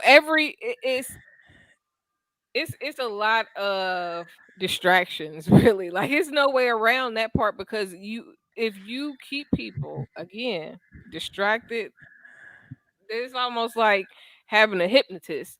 You Mhm. hypnotizing people with whatever it is that's alluring to them. So drama seems natural to us. We've been beaten, fighting all my life. I had to fight, and people are okay with that because they are comfortable, and that's the coping Yep. mechanism. They That's get it. the money, they spend the money. So now I don't look like I'm broke. So that must mean I'm doing well. No, you still broke inside. You might have all the jewelry, you may have all the extra stuff, but guess what? You're only doing that because you're trying to prove that you'll never be broke again. That is saying that something is wrong because you have to prove it. When it's real, when you've really healed, when you've really gotten to know who you are and understand yourself, when you understand your dream, when you understand more about yourself, this stuff don't be meaning nothing. I mean, it's cool to have nice things. I'm not saying don't have nice things, but it doesn't become a staple of who you are in society. And a That's lot of it. even that, they told us that we had to look this way in order to be accepted, that we had to have these things. right. That wasn't something that we just was like, you know what? If I get a car that look like this, it means I'm something. No, when you get card that look like something, it makes you feel comparable to the white people. That's what it is. Because that's what the status symbol was for them always to have more, to be more, to do more. Yep. Right. I agree. And see what you're talking about now basically just goes into what defines you. If you're Hmm. defined by the things that you possess, then in actuality, those things actually possess you. That's why I refer to that as being when we're caught up in a state of consumption as a people versus a state of production. You know, that's that reactionary thing. Reactionarism will have you being a consumer, constantly consuming, constantly looking outside of yourself, going back to that spiritual element you touched on, for purpose and for a savior, instead of going inside and recognizing that you have to be accountable. But you know what they teach you in the church? If as long as you put that money in that pot, then you're gonna be all right. Is if you stop giving that money, then Give me that's your when God ain't tithes gonna work no more. Your reward shall be in heaven. in heaven. And Mm-mm, so you mm-mm, don't give a mm-mm. damn about what's out here. No, in no, the real they're world. telling you they pump that Oh, rewards in yeah. heaven, but people are giving because they want to receive. They're not giving because they just Right. want to give. They're giving because if I give this $1,000, if I give this Right. $100, if I give this tithe, this 10%, it could be the money I need to pay my bill. But if I give it, God gonna replace it. No, God just gave you the goddamn money to pay the bill. Pay the damn bill.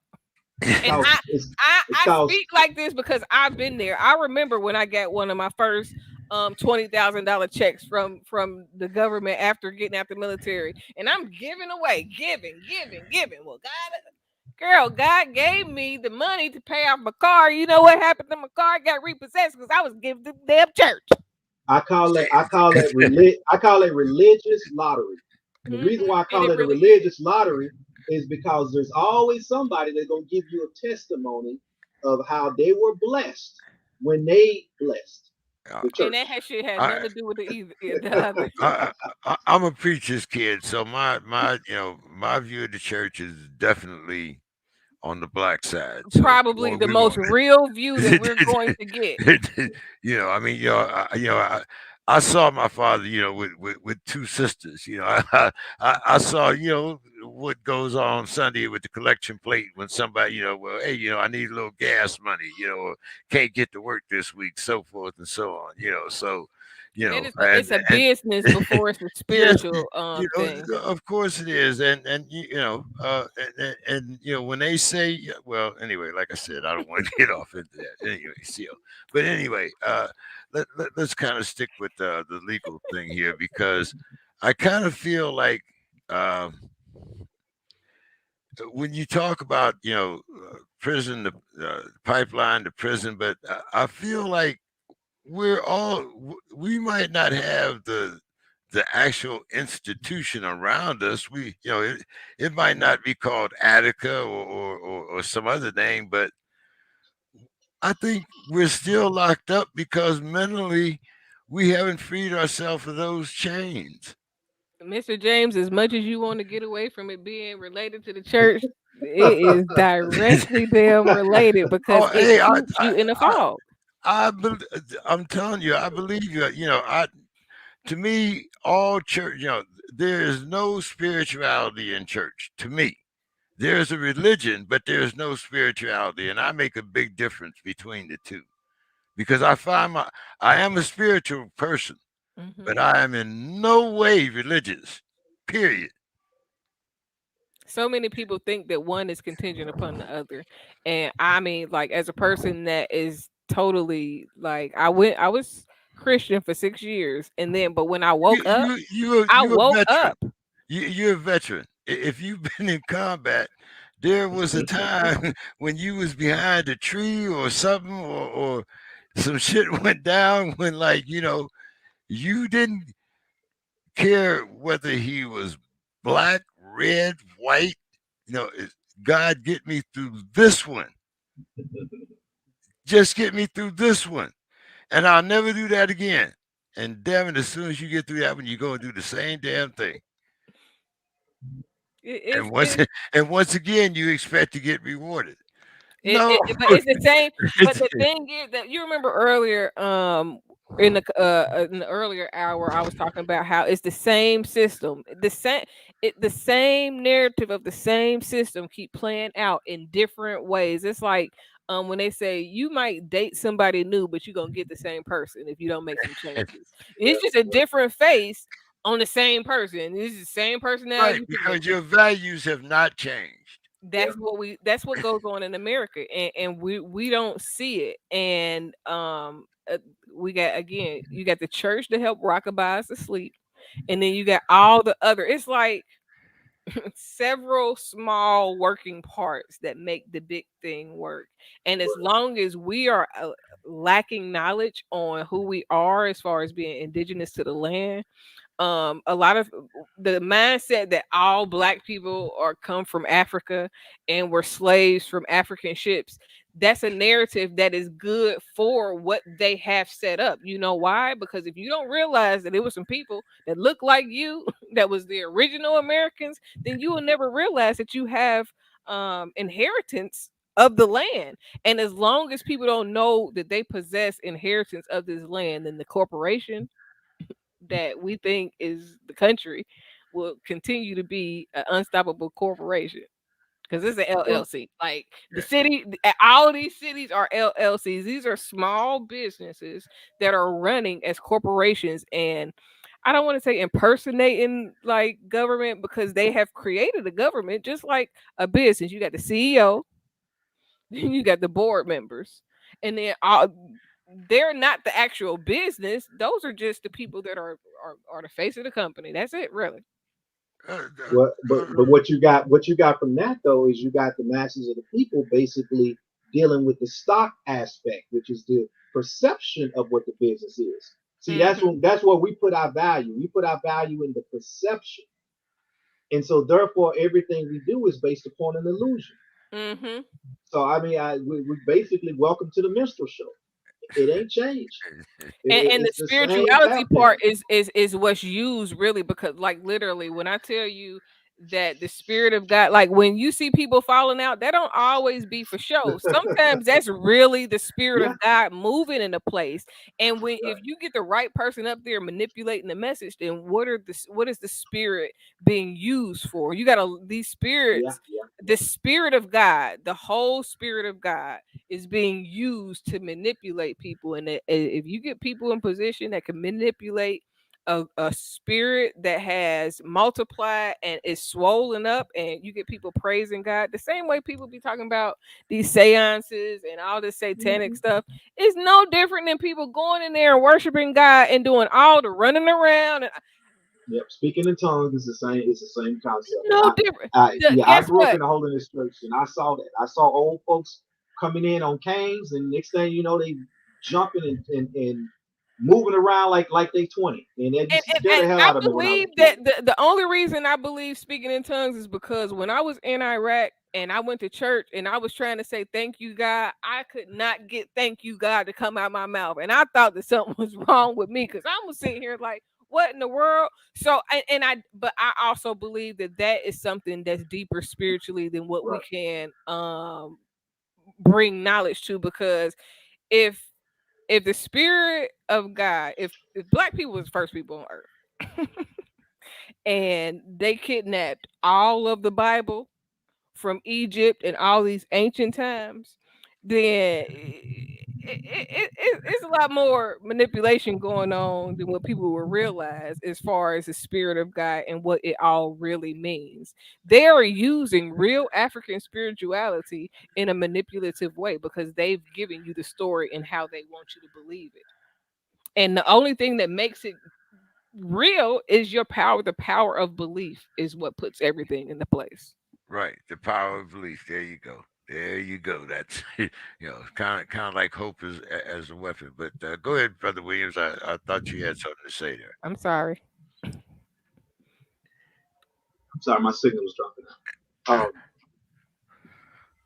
I mean, I think every in essence, basically, what we're talking about just really goes back to the fact that as long as our people continue to be led like sheep, led in the masses in general. Because let's keep in mind, this is just the way you control a society. That's why I said when I talk about the three S's, last one being knowledge of social engineering.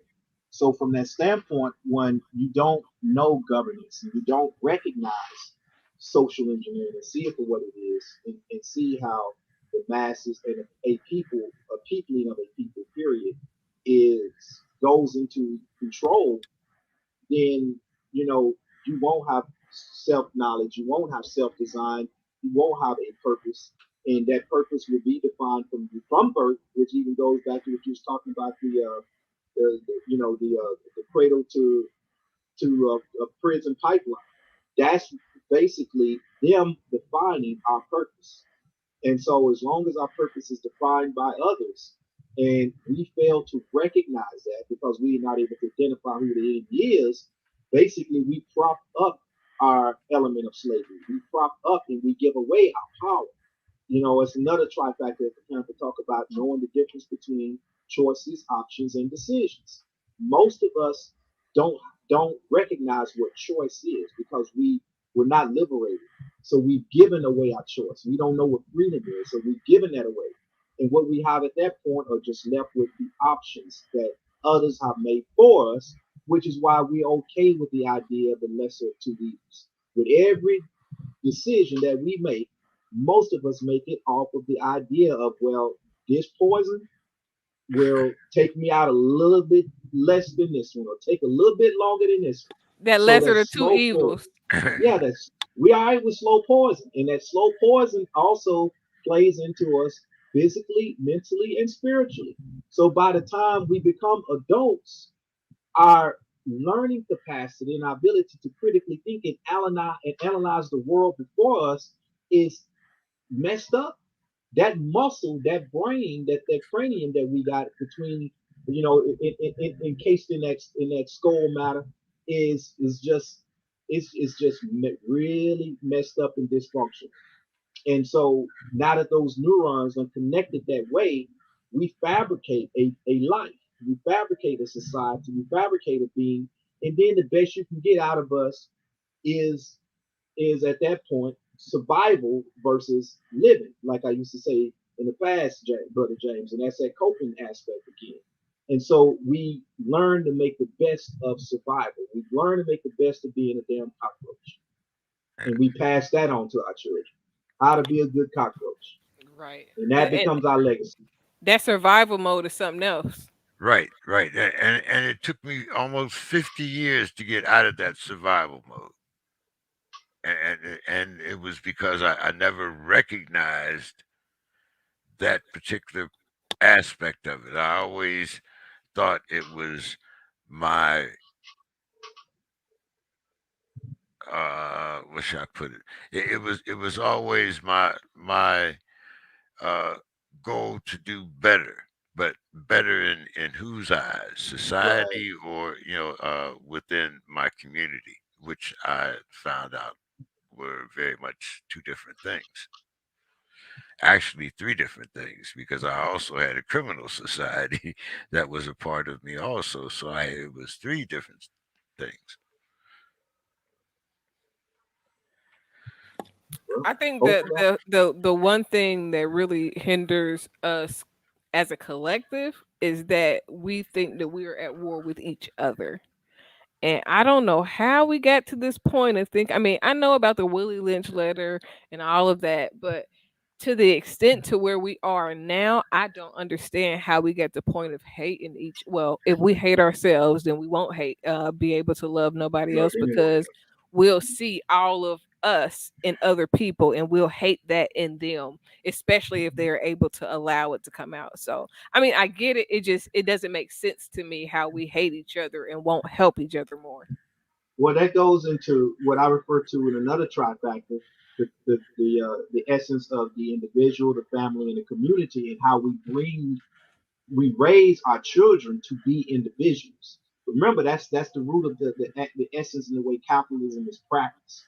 It is about getting yours. I'm gonna get mine. You got to go out and get yours. And that's that game is to be sold, not to be told. The Hmm. idea here is that what we do is we teach our youth how to be individuals, not how to be a good family members, and not how to be a collective. That collective aspect, that tribal mentality and or village mentality, should I say, is has been removed from the picture. And when you're caught up in being an individual, then it's all about perception, and it's all about you or me or what I can get out of this. And then that feeds right back into the concept of consumption. Hmm. And that's the lifestyle that we tend to live in. And what happens again is, as the older we get, the more our neurons and our brain connects to that type of reality, and so that reality makes us who we are. So then when an injustice happens to us, now we want to be part of the family again. Now we want to be black again. Now we want to be all this again. And now we want to reach out, and as a reactionary standpoint, they doing us black folks bad. We got to do something about it. Now it's we. You see what I'm Hmm. saying? That's no different than they always staying with the master. Master, Hmm. we's hurt now. And that's when we start thinking collectively. When our slave master gets hurt, and that's unfortunate. That's where we are.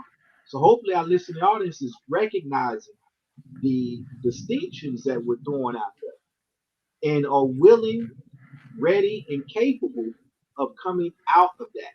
It's like the movie Matrix. We want to release you from the from that system, that fake lifestyle. But you got to be ready to eat that porridge. You got to be ready to eat that slop because it ain't as pretty as what you thought it was over here. The real reality is something you have to make. You got to get in the kitchen and you got to make your own meal. You got to make your own way. You have to attach yourself to that land base. Going back to what you talked about earlier, Dr. Casey, us having the ability to recognize ownership in terms of having a stake in our life, a stake in our land, a stake in our community, a stake in value. We have to remove ourselves from having that renters mentality, which is again being a consumer, to a ownership mentality to where I need to claim this land and claim everything that goes along with the accountability of controlling my destiny. It's two different types of mentalities. Most definitely. Brother Williams, you want to give us your final thoughts, and then we'll let the lady take us home. That sounds great. I want to say this: when the Panthers say "all power to the people," recognizing that what we're referring to is that as a people, whatever level you want to look at that in terms of collective work, responsibility, and accountability, it means that you have to come out of being that individual. It means that you have to recognize that you have to be accountable for your part to make things better for this world.